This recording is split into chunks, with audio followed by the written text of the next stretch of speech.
നിങ്ങളിലൂടെ ജനങ്ങൾക്ക് ഞങ്ങളൊരു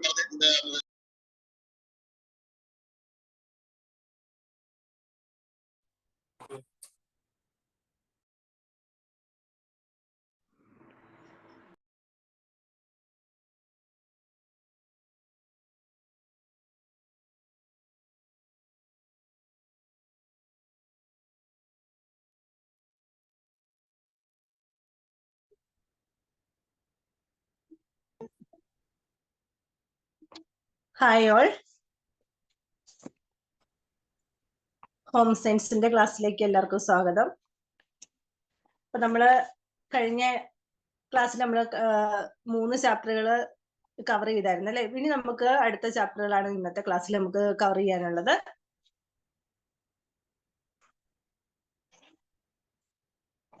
നിങ്ങളുടെ മൈക്കും വീഡിയോ അതും ഒന്ന് ഓഫ് ചെയ്യണേ, ചെയ്യാത്തവര്.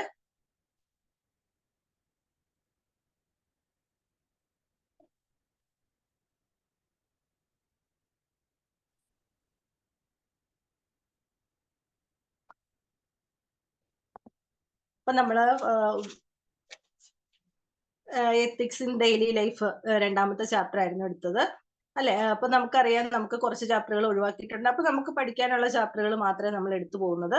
പിന്നെ നമ്മൾ എടുത്തത് മീൽ പ്ലാനിങ് 5ാമത്തെ ചാപ്റ്റർ ആയിരുന്നു. പിന്നെ നമ്മൾ എടുത്തത് 6ാമത്തെ ചാപ്റ്റർ ന്യൂട്രീഷണൽ സ്റ്റാറ്റസ് ആയിരുന്നു അല്ലെ. ഇനി നമുക്ക് പഠിക്കാനുള്ളത് 9ാമത്തെ ചാപ്റ്റർ ആണ്, ഫുഡ് പ്രിസർവേഷൻ ആണ് നമുക്ക് പഠിക്കാനുള്ളത്. ഇപ്പൊ ചെറിയ ചെറിയ ചാപ്റ്ററുകളാണ്. അപ്പൊ ഹോം സയൻസ് എന്ന് പറയുമ്പോൾ നമുക്കറിയാം, നമ്മുടെ ഡെയിലി ലൈഫിൽ നമ്മൾ ചെയ്യുന്ന കാര്യങ്ങളൊക്കെ നമ്മളോട് ചോദിച്ചിരിക്കുക. അപ്പൊ നമുക്ക് എഴുതാൻ എളുപ്പമുണ്ട്, പഠിക്കാൻ എളുപ്പമുണ്ട് അല്ലെ. അപ്പൊ നമുക്ക് 9ാമത്തെ ചാപ്റ്ററിലേക്ക് പോയേക്കാം അല്ലെ. അപ്പൊ ഫുഡ് പ്രിസർവേഷൻ ആണ്, ഭക്ഷണ സംരക്ഷണത്തെ കുറിച്ചാണ് നമ്മളോട് ഈ ചാപ്റ്ററിന്റെ അകത്ത് പറയുന്നത്. അപ്പൊ ഭക്ഷണം എങ്ങനെയൊക്കെയാണ് നമ്മൾ സംരക്ഷിക്കേണ്ടത്, എങ്ങനെയൊക്കെ ഭക്ഷണം കേടുവരാനുള്ള സാധ്യതയുണ്ട്, ഭക്ഷണ സംരക്ഷണത്തിന്റെ പ്രിൻസിപ്പിൾസ് അല്ലെങ്കിൽ തത്വങ്ങൾ എന്തൊക്കെയാണ്, അങ്ങനെയുള്ള ചോദ്യങ്ങളൊക്കെയാണ് നമുക്ക് ഇതിന്റെ അകത്ത് ഈ ഒരു ചാപ്റ്ററുമായിട്ട് ബന്ധപ്പെട്ടിട്ടുള്ളത്.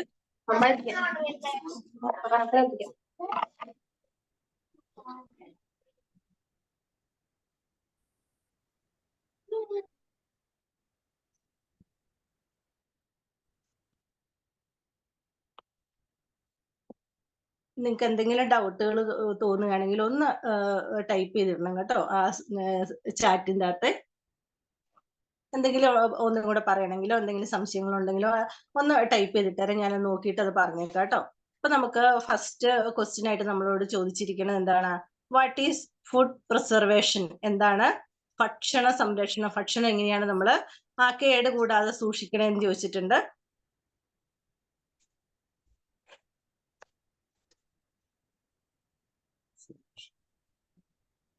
ആരുടെയോ മൈക്ക് ഇപ്പോഴും ഓൺ ആക്കി വെച്ചിരിക്കുകയാണല്ലോ.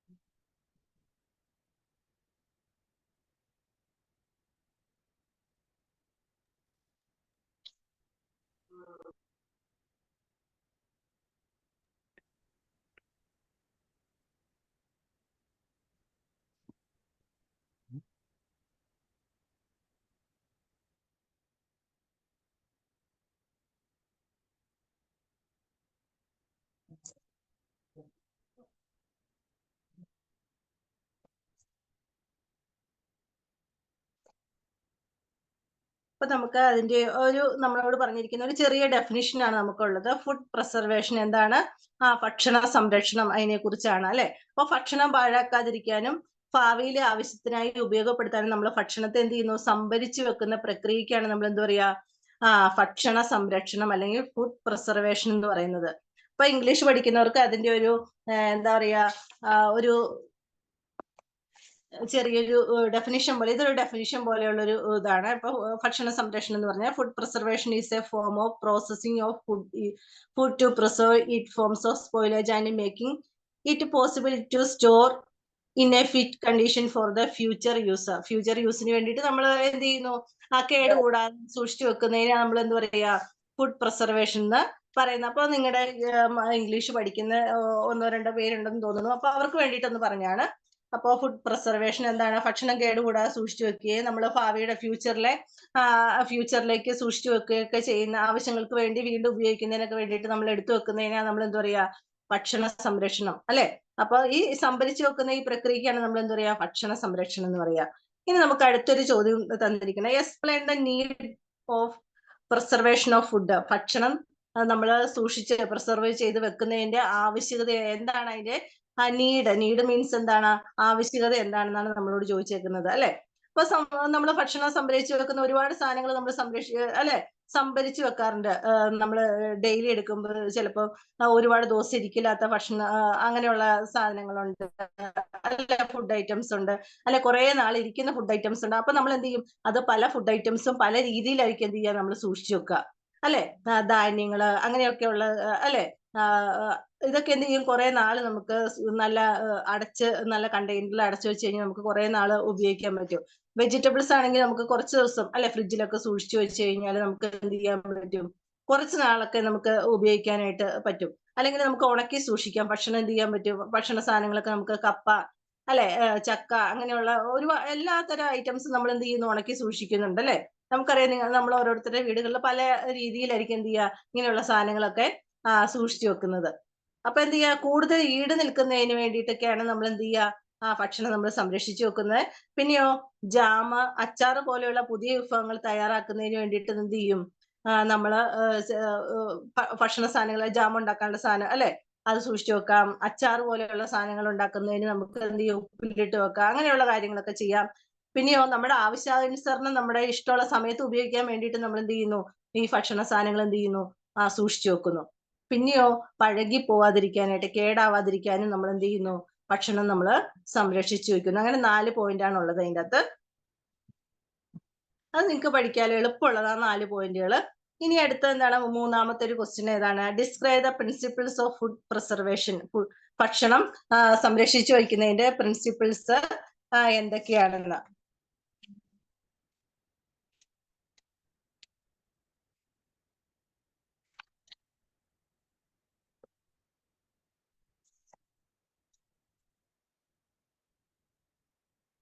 അതിൻ്റെ അകത്ത് 3 പോയിന്റുകളാണ് ഉള്ളത്.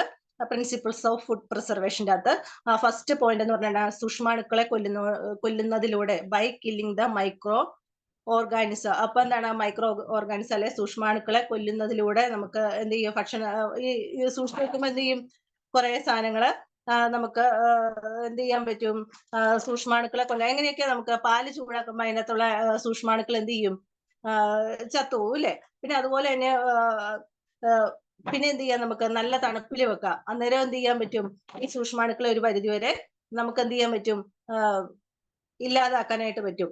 അപ്പൊ ഒന്നാമത്തെ പോയിന്റ് നോക്കിയാൽ സൂക്ഷ്മാണുക്കളെ കൊല്ലുന്നതിലൂടെ. രണ്ടാമത്തെ പോയിന്റ് എന്ന് പറയുന്നത് ഏതാണ്, സൂക്ഷ്മാണുക്കളുടെ പ്രവർത്തനത്തെ സാവധാനമാക്കുകയോ തടയുകയോ ചെയ്യുന്നതിലൂടെ. അപ്പൊ എന്താണ്, പ്രിസർവിങ് പേജ് 38 ആണേ.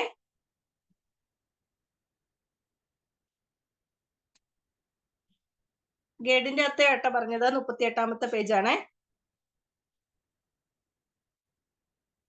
അപ്പൊ ഇത്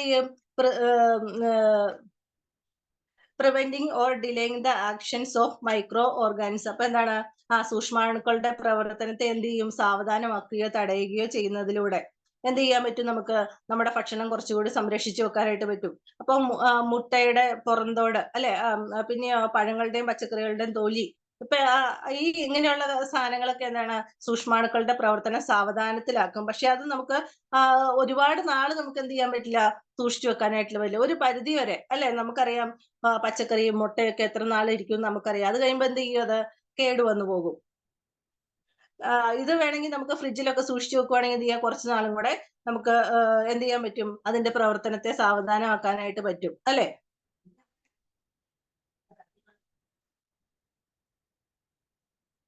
പിന്നെ തണുപ്പിച്ച ഭക്ഷണം എന്ത് ചെയ്യാൻ, കുറെ നേരം നമുക്ക് എന്ത് ചെയ്യാം, അതിന്റെ ആ ഫ്രഷ്നെസ് അതുപോലെ നിൽക്കുന്നുണ്ട്. അപ്പൊ അങ്ങനെയുള്ള കാര്യങ്ങളാണ് അതിലൂടെ. പിന്നെയോ 2 പോയിന്റ് കൊടുത്തിട്ടുണ്ട്. ഭക്ഷണ കവചം നൽകുന്നതിലൂടെ ഉയർന്ന താപം നൽകിക്കൊണ്ട് നമുക്ക് ചെയ്യാം. താപം വളരെ കുറച്ചുകൊണ്ട് നമുക്ക് എന്ത് ചെയ്യാം, ഭക്ഷണത്തെ സംരക്ഷിക്കാം. പിന്നെ രാസപദാർത്ഥങ്ങളൊക്കെ ഉപയോഗിച്ചുകൊണ്ട് നമുക്ക് എന്ത് ചെയ്യാം, ഭക്ഷണത്തെ സംരക്ഷിക്കാം. ഇങ്ങനെയൊക്കെയാണ് നമുക്ക് എന്ത് ചെയ്യാം, ഭക്ഷണത്തെ സംരക്ഷിക്കാം. നമുക്ക് നമ്മളെ വീട്ടിൽ നമ്മളെ ഡെയിലി ഉപയോഗിക്കുന്ന കാര്യങ്ങൾ, അല്ലെ? ഇപ്പൊ നിങ്ങൾക്ക് ഓർമ്മ വന്നില്ലേ നമ്മൾ എങ്ങനെയൊക്കെയാണ് നമ്മൾ ഓരോ ഭക്ഷണം, ഇപ്പൊ പാലുണ്ടെങ്കിൽ നമുക്ക് ഫ്രിഡ്ജിൽ സൂക്ഷിച്ചു വെക്കാം, അല്ലെ? ഒരു ദിവസമൊക്കെ എന്ത് ചെയ്യാം, കേടുകൂടാതിരിക്കും. അപ്പൊ അങ്ങനെയൊക്കെ ഓരോ സാധനങ്ങൾ അപ്പൊ നിങ്ങൾ ഓർത്ത് നോക്കിയാൽ, പെട്ടെന്ന് ഓർത്ത് നോക്കിയാൽ അപ്പൊ നമുക്ക് എന്തൊക്കെ സാധനങ്ങളാണ് നമ്മുടെ ഡെയിലി നമ്മൾ ഉപയോഗിക്കുന്ന ഈ സാധനങ്ങൾ നമ്മൾ ഇങ്ങനെ സൂക്ഷിച്ചു വെക്കുന്നുണ്ടല്ലോ. ഒരുപാട് സാധനങ്ങൾ നമുക്ക് അടുക്കളയിലേക്ക് നോക്കിക്കഴിഞ്ഞാൽ നമുക്കറിയാം, നമ്മുടെ ഫ്രിഡ്ജിലോട്ട് നോക്കിക്കഴിഞ്ഞാൽ നമുക്കറിയാം ഒരുപാട് സാധനങ്ങൾ നമ്മൾ സൂക്ഷിച്ചു വെച്ചിട്ടുണ്ട്, അല്ലെ? ഇനി നമുക്ക് മൂന്നാമത്തെ പോയിന്റ് എന്ന് പറഞ്ഞാൽ ഏതാണ്? By stopping the actions of enzymes. എൻസൈമിന്റെ പ്രവർത്തനത്തെ എന്ത് ചെയ്യാണ്? തടഞ്ഞുകൊണ്ട്, എൻസൈമുകളുടെ പ്രവർത്തനത്തെ തടഞ്ഞുകൊണ്ട് നമുക്ക് എന്ത് ചെയ്യാൻ പറ്റും? നമ്മുടെ ഭക്ഷണം സംരക്ഷിക്കാനായിട്ട് പറ്റും. ആ എൻസൈമുകൾ നമ്മൾ എന്തിനാണ് ഉപയോഗിക്കുക? പഴുക്കുന്നതിന്, അല്ലെ? ഓരോ ഭക്ഷ്യവസ്തുക്കളും പഴുപ്പ് മൂപ്പെത്തി പഴുക്കുന്നതിനാണ് എൻസൈമുകളുടെ പ്രവർത്തനം, അല്ലെ? ഇപ്പൊ നമുക്ക് മാങ്ങ പച്ചമാങ്ങ ഉണ്ടെങ്കിൽ കുറച്ച് കഴിയുമ്പോൾ എന്ത് ചെയ്യും? പഴുക്കുന്നു. അത് ഏതിന്റെ പ്രവർത്തനം? എൻസൈമുകളുടെ പ്രവർത്തനമാണ്, അല്ലെ? അപ്പൊ മാങ്ങ കൂടുതൽ പഴുക്കാനായിട്ട് അനുവദിച്ചു കഴിഞ്ഞാൽ എന്ത് ചെയ്യുന്നു? അത് കേടായി പോകാനുള്ള സാധ്യതയുണ്ട്, അല്ലെ? അപ്പൊ നമുക്ക് ഈ പഴം വേണമെങ്കിൽ നമുക്ക് ഫ്രിഡ്ജിലോട്ടൊക്കെ എടുത്തു വെച്ച് കഴിഞ്ഞാൽ കുറച്ച് ദിവസം കൊണ്ട് നമുക്ക് എന്ത് ചെയ്യാൻ പറ്റും? ഉപയോഗിക്കാനായിട്ട് പറ്റും. ഇനി നമുക്ക് അടുത്തൊരു ക്വസ്റ്റ്യൻ ഏതാണ്? List out the practical method which can be used the preservation food at home. വീട്ടിൽ വെച്ച് എന്താണ് നമ്മളോട് പറഞ്ഞേക്കുന്നത്? വീട്ടിൽ വെച്ചിട്ട് നമുക്ക് എന്തൊക്കെയാണ് ഭക്ഷണത്തെ സംരക്ഷിക്കാൻ ചെയ്യുന്ന പ്രായോഗിക രീതികളെ കുറിച്ച് ഒരു ലിസ്റ്റ് തയ്യാറാക്കാനായിട്ട് നിങ്ങളോട് പറഞ്ഞിരിക്കുന്നത്. നമുക്കത് നോക്കേണ്ട കാര്യമില്ലല്ലോ. നമുക്ക് പല രീതിയിൽ നമ്മുടെ ഭക്ഷണത്തെ സൂക്ഷിച്ചു വെക്കാം. ഏതൊക്കെയാണ്? 5 ടൈപ്പാണ് പറഞ്ഞിരിക്കുന്നത്. ഏതാണ്? ഡീഹൈഡ്രേഷൻ പറഞ്ഞിട്ടുണ്ട്. ഡീഹൈഡ്രേഷൻ ആൻഡ് ഡ്രൈയിങ്, അല്ല നിർജ്ജലീകരണം, നമുക്ക് ഉണക്കി സൂക്ഷിച്ചു വെക്കാം. പിന്നെ രണ്ടാമത്തെ ഏതാണ്? സുഗന്ധവ്യഞ്ജനം, അല്ലെ ഉപ്പ്, സാൾട്ട്, എണ്ണ ഒക്കെ ഉപയോഗിച്ചുകൊണ്ട് നമുക്ക് എന്താണ്, അല്ലെ? Flicking with salt, spices and oil, ഇതൊക്കെ ഉപയോഗിച്ചുകൊണ്ട് നമുക്ക് എന്താ അച്ചാറുകളൊക്കെ തയ്യാറാക്കി വെക്കുമ്പോൾ നമ്മൾ അങ്ങനെയല്ലേ ഉപ്പിലിട്ടൊക്കെ വെക്കുമ്പോൾ കേടുകൂടാതിരിക്കും. അല്ലെങ്കിൽ എണ്ണ അച്ചാറൊക്കെ ഇട്ട് വെച്ചിട്ട് നമ്മൾ അതിന്റെ മേളിൽ എണ്ണ നിറച്ചു വെക്കുമ്പോഴത്തേക്കും അതിന്റെ അകത്ത് കേടുകൂടാതിരിക്കും. അല്ലെങ്കിൽ അത് നന്നായിട്ട് അച്ചാറൊക്കെ ഇട്ട് വെച്ചത് എണ്ണയൊക്കെ വെച്ചിട്ട് നമ്മൾ എന്ത് ചെയ്യുന്നു? ഒരു തുണി ഇട്ട് മൂടി കെട്ടി വെക്കാറുണ്ട്. എന്തിനാ കെട്ടി വെക്കുന്നത്? സൂക്ഷ്മാണുക്കളുടെ പ്രവർത്തനം ഒരുപാട് കൂടുതൽ അങ്ങോട്ട് അടുക്കാതിരിക്കാനായിട്ട്. പിന്നെ എന്ത് ചെയ്യാം? ജാം, ജെല്ലി എന്നിവ ഉണ്ടാക്കാം. ജാമൊക്കെ നമുക്ക് കുറെ നാളും കൂടെ, അല്ലെ, ഉണ്ടാക്കി വെച്ച് കഴിഞ്ഞാൽ നമുക്ക് ഉപയോഗിക്കാൻ പറ്റും. പിന്നെ സ്ക്വാഷ്, ജ്യൂസ് എന്നിവ നിർമ്മിക്കുക. സ്ക്വാഷും ജ്യൂസൊക്കെ നിർമ്മിക്കാൻ പറ്റും. പിന്നെ എന്താണ്? തണുപ്പിച്ച് വെക്കുക. ഭക്ഷണ സാധനങ്ങൾ നമുക്ക് എന്ത് ചെയ്യാൻ പറ്റും? തണുപ്പിച്ച് എടുക്കുക. ഇങ്ങനെയൊക്കെ നമുക്ക് എന്ത് ചെയ്യാൻ പറ്റും? ഭക്ഷണത്തെ കേടുകൂടാതെ വെക്കാനായിട്ട് പറ്റും. ഒരുപാട് നാളല്ല, ഇതിന്റെ രീതികളാണ് ചോദിച്ചേക്കുന്നത്. അപ്പൊ നമുക്ക് 5 രീതികളാണ് പ്രധാനമായിട്ടും നമ്മളോട് പറഞ്ഞിരിക്കുന്നത്, അല്ലെ?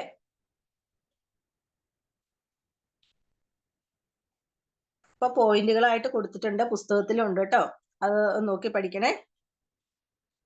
പിന്നെ അടുത്തൊരു ചോദ്യം ചോദിച്ചേക്കുന്നുണ്ട്. Explain the process of dehydration. നിർജ്ജലീകരണം എന്ന് പറഞ്ഞാല് എന്തൊക്കെയാണ്? നിർജ്ജലീകരണം എന്ന് പറഞ്ഞാൽ എന്താണ്? അതിൻ്റെ അകത്തെ ജലാംശം നമ്മൾ ഒഴിവാക്കിയിട്ട് ഉണക്കി സൂക്ഷിച്ചു വെക്കുന്നതിന് നമ്മൾ എന്ത് പറയാ? ഡീഹൈഡ്രേഷൻ. ഓർത്ത് വെച്ചോണം. നിർജ്ജലീകരണം എന്ന് പറഞ്ഞാൽ എന്താണ്?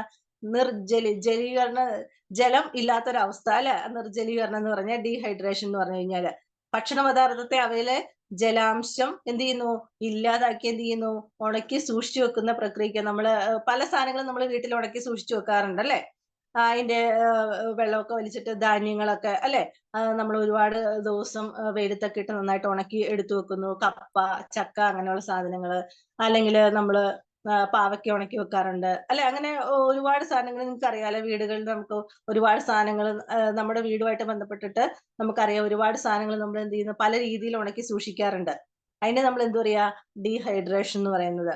പിന്നെ അടുത്തൊരു ചോദ്യം ചോദിച്ചേക്കുന്നത് എന്താണ്? Explain the cost of food spoilage. എങ്ങനെയാണ് ഭക്ഷണം കേടാകുന്നതിനുള്ള കാരണങ്ങള് എന്തൊക്കെയാണെന്നാണ് ചോദിച്ചേക്കുന്നത്.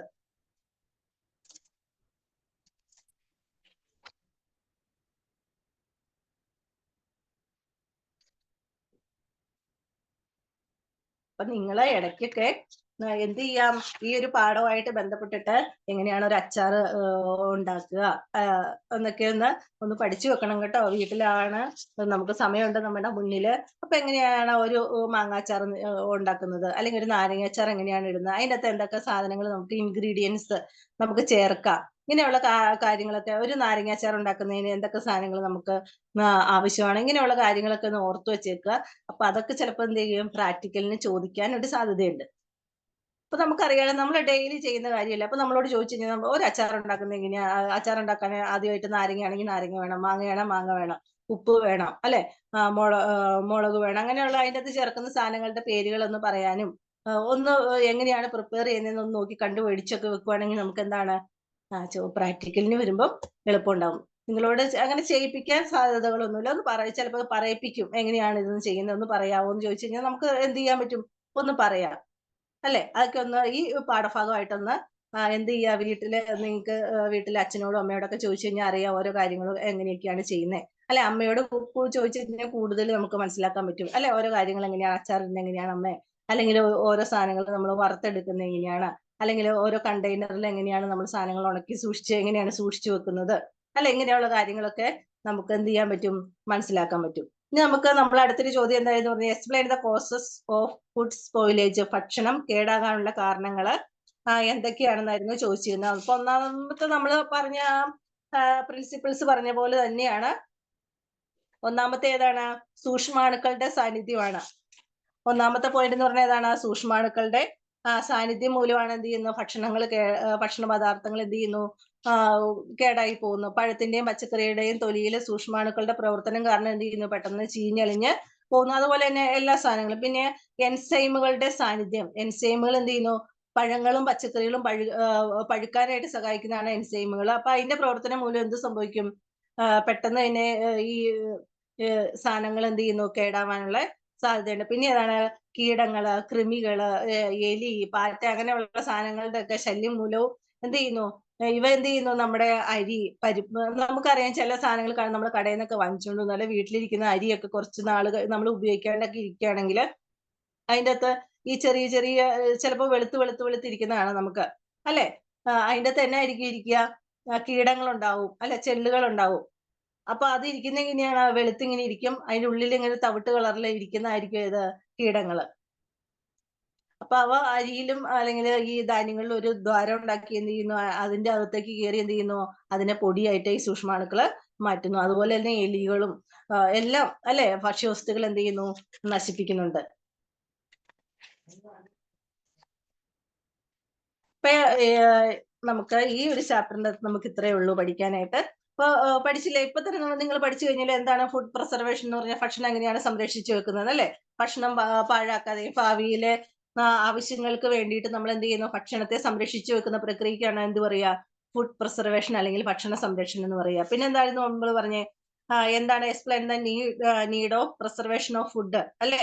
ഭക്ഷണം സംരക്ഷിക്കുന്നതിന്റെ ആവശ്യകത എന്തൊക്കെയായിരുന്നു എന്നാണ് നമ്മളോട് ചോദിച്ചത്, അല്ലെ. അപ്പൊ നമ്മൾ ഭക്ഷണം സംരക്ഷിച്ചു വെക്കുന്നതിന്റെ അത് എന്താണ്, കൂടുതൽ കാലം നിലനിൽക്കുന്നതിന് വേണ്ടിയിട്ട്, അല്ലെങ്കിൽ അച്ചാറ്, ജാം പോലെയുള്ള വിഭവങ്ങൾ നമുക്ക് തയ്യാറാക്കുന്നതിന് വേണ്ടിയിട്ട്, നമ്മുടെ ഇഷ്ടത്തിനനുസരിച്ച് ആവശ്യാനുസരണം ഉപയോഗിക്കുന്നതിന് വേണ്ടിയിട്ട്, പിന്നെ എന്താണ്, ഈ സാധനങ്ങള് പാഴായി പോകാതിരിക്കാൻ വേണ്ടിയിട്ട്, ഇങ്ങനെയൊക്കെ ആവശ്യങ്ങൾക്ക് വേണ്ടിയിട്ടാണ് നമ്മൾ എന്ത് ചെയ്യുന്നത്, ഭക്ഷണം സംരക്ഷിച്ച് വെക്കുന്നത്. പിന്നെ എന്തായിരുന്നു, പ്രിൻസിപ്പിൾസ് ഓഫ് ഫുഡ് പ്രിസർവേഷൻ ആയിരുന്നു പറഞ്ഞിരുന്നേ.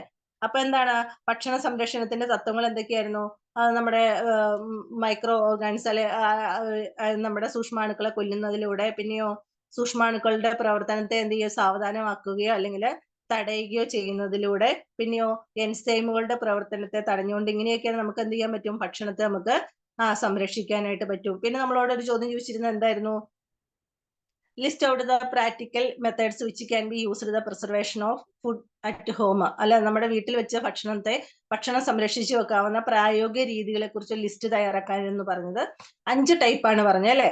അപ്പൊ ഏതൊക്കെയാണ്, നിർജ്ജലീകരണ, ഡീഹൈഡ്രേഷനിലൂടെ, പിന്നെയോ ഉപ്പ്, അല്ലെങ്കിൽ സുഗന്ധവ്യഞ്ജനങ്ങള്, അല്ലെങ്കിൽ എണ്ണയൊക്കെ ഉപയോഗിച്ച് അച്ചാറുകൾ ഇട്ട് സൂക്ഷിച്ചു വെക്കാം, ഉപ്പിലിട്ട് വെക്കാം, അല്ലെങ്കിൽ ഏതെങ്കിലും സുഗന്ധവ്യഞ്ജനങ്ങളൊക്കെ ഇട്ട്, അല്ലെ, നമുക്കത് സൂക്ഷിച്ചു വെക്കാം, അല്ലെ എണ്ണയിൽ ഇട്ട് വെക്കാം. അങ്ങനെയൊക്കെ എന്ത് ചെയ്യാൻ പറ്റും, ഇത് നമുക്ക് വീണ്ടും കേടുകൂടാതെ വെക്കാം. ജാമുകള്, ജെല്ലി, അല്ലെ, ഒക്കെ ഉണ്ടാക്കാൻ പറ്റും. പിന്നെ സ്ക്വാഷ് ജ്യൂസ് ഒക്കെ നിർമ്മിച്ച് നമുക്ക് കുറച്ച് ദിവസം സൂക്ഷിച്ചു വെക്കാൻ പറ്റും. പിന്നെ എന്ത് ചെയ്യാം, നന്നായിട്ട് തണുപ്പിച്ചെടുത്ത് വെക്കാം, അല്ലെ. അങ്ങനെയൊക്കെ നമുക്ക് ഭക്ഷണ സാധനങ്ങൾ എടുത്തു വെക്കാൻ പറ്റും. പിന്നെ നമ്മളോട് ചോദിച്ചേക്കുന്നത് പ്രോസസ് ഓഫ് ഡീഹൈഡ്രേഷൻ, നിർജ്ജലീകരണം, അല്ലെ, ഉണക്കി സൂക്ഷിച്ച് വെക്കുന്നതിന്റെ, അല്ലെ, എങ്ങനെയൊക്കെയാണ് ഭക്ഷണത്തിലെ അതിന്റെ ജലാംശത്തെ മുഴുവൻ നമ്മൾ ഇല്ലാതാക്കി ഉണക്കി സൂക്ഷിച്ചു വെക്കുന്ന പ്രക്രിയയ്ക്ക് നമ്മൾ എന്ത് പറയാ, നിർജ്ജലീകരണം. അപ്പൊ നമുക്ക് വീടുമായിട്ട് നോക്കിക്കഴിഞ്ഞാൽ നമ്മൾ ഒരുപാട് സാധനങ്ങൾ ഉണക്കി സൂക്ഷിച്ചു വെക്കാറുണ്ട്. അപ്പൊ നിങ്ങൾക്ക് തന്നെ അറിയാലോ അല്ലെ, പല സാധനങ്ങളുണ്ട്. പിന്നെ ഏതാണ് explain the cost of food spoilage, ഭക്ഷണം കേടാകുന്നതിനുള്ള കാരണങ്ങൾ. അത് ആദ്യമേ നമ്മൾ ആ പ്രിൻസിപ്പിൾസിൽ പഠിച്ച കാര്യങ്ങൾ തന്നെ ഒന്ന് ഓർത്തു വെച്ചാൽ മതി. അപ്പൊ അതിനകത്ത് സൂക്ഷ്മാണുക്കളുടെ സാന്നിധ്യം ഉണ്ട്, എൻസൈമുകളുടെ സാന്നിധ്യം ഉണ്ട്. പിന്നെ എന്തൊക്കെയാണ്, കൃമികള്, കീടങ്ങള്, എലി ഇങ്ങനെയുള്ളവയുടെ ശല്യം മൂലം എന്ത് ചെയ്യുന്നുണ്ട്, ഭക്ഷണം കേടാകുന്നുണ്ട്. ഇനി നമുക്ക് അടുത്ത് പഠിക്കേണ്ട ഒരു ചാപ്റ്റർ എന്ന് പറയുന്നത് 12ാമത്തെ ചാപ്റ്റർ ആണ്. ബാക്കി ചാപ്റ്ററുകൾ നമുക്ക് പഠിക്കാനില്ല. സ്പേസ് മാനേജ്മെന്റ് ആണ് 12ാമത്തെ ചാപ്റ്റർ കേട്ടോ.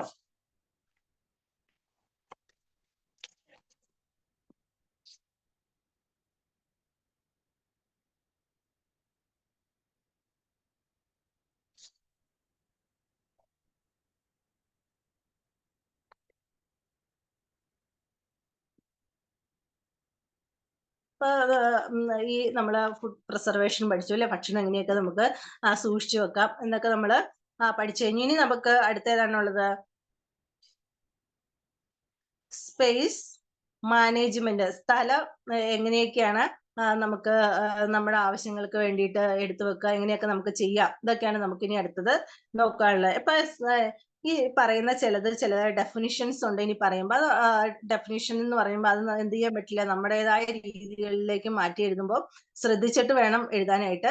അപ്പൊ അല്ലെങ്കിൽ അതേപോലെ 1-2 സെന്റൻസ് ഉണ്ടെങ്കിൽ അതൊന്ന് നന്നായിട്ട് പഠിക്കാൻ നോക്കണേ. ചിലത് മാത്രം ഞാൻ പറയും, ഡെഫിനിഷൻ ആണെങ്കിൽ ഒന്ന് പറയും, അതൊന്ന് ഒന്ന് ടിക്ക് ചെയ്തിടണം കേട്ടോ. ഒന്നാമത്തെ question, what do you mean by space management? സ്ഥല നിർവഹണം എന്ന് പറഞ്ഞാല് എന്താണ്?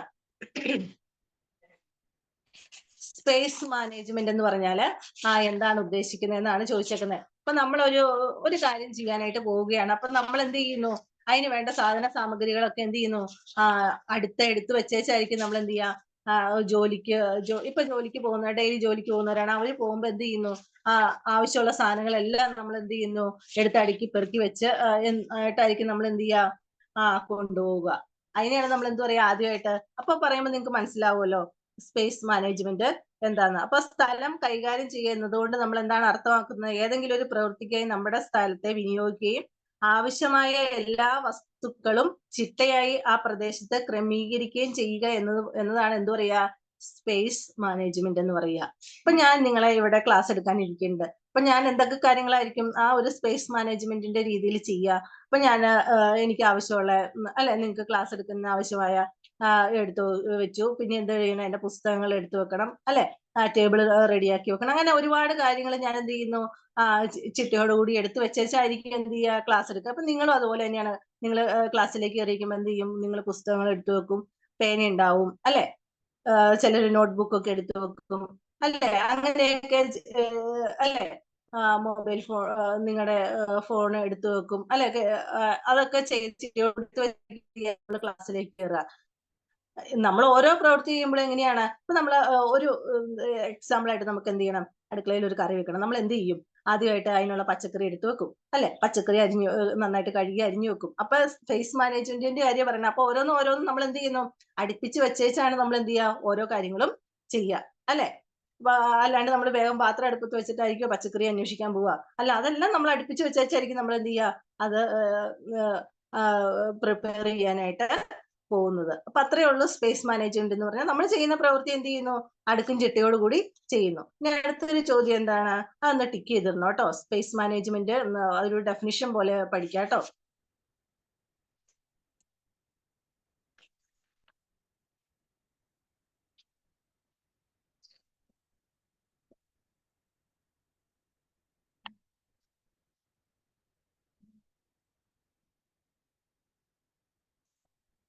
അപ്പൊ എൻ്റെ ഒരു ഡെഫിനിഷനായിട്ട് നമുക്ക് ഇംഗ്ലീഷ് പഠിക്കുന്നവർക്ക് space organisation means the assigning space and activity and systematically arranging all the material required for it. ആ ഒരു ഒറ്റ സെന്റൻസേ ഉള്ളൂ പഠിക്കാനായിട്ട്.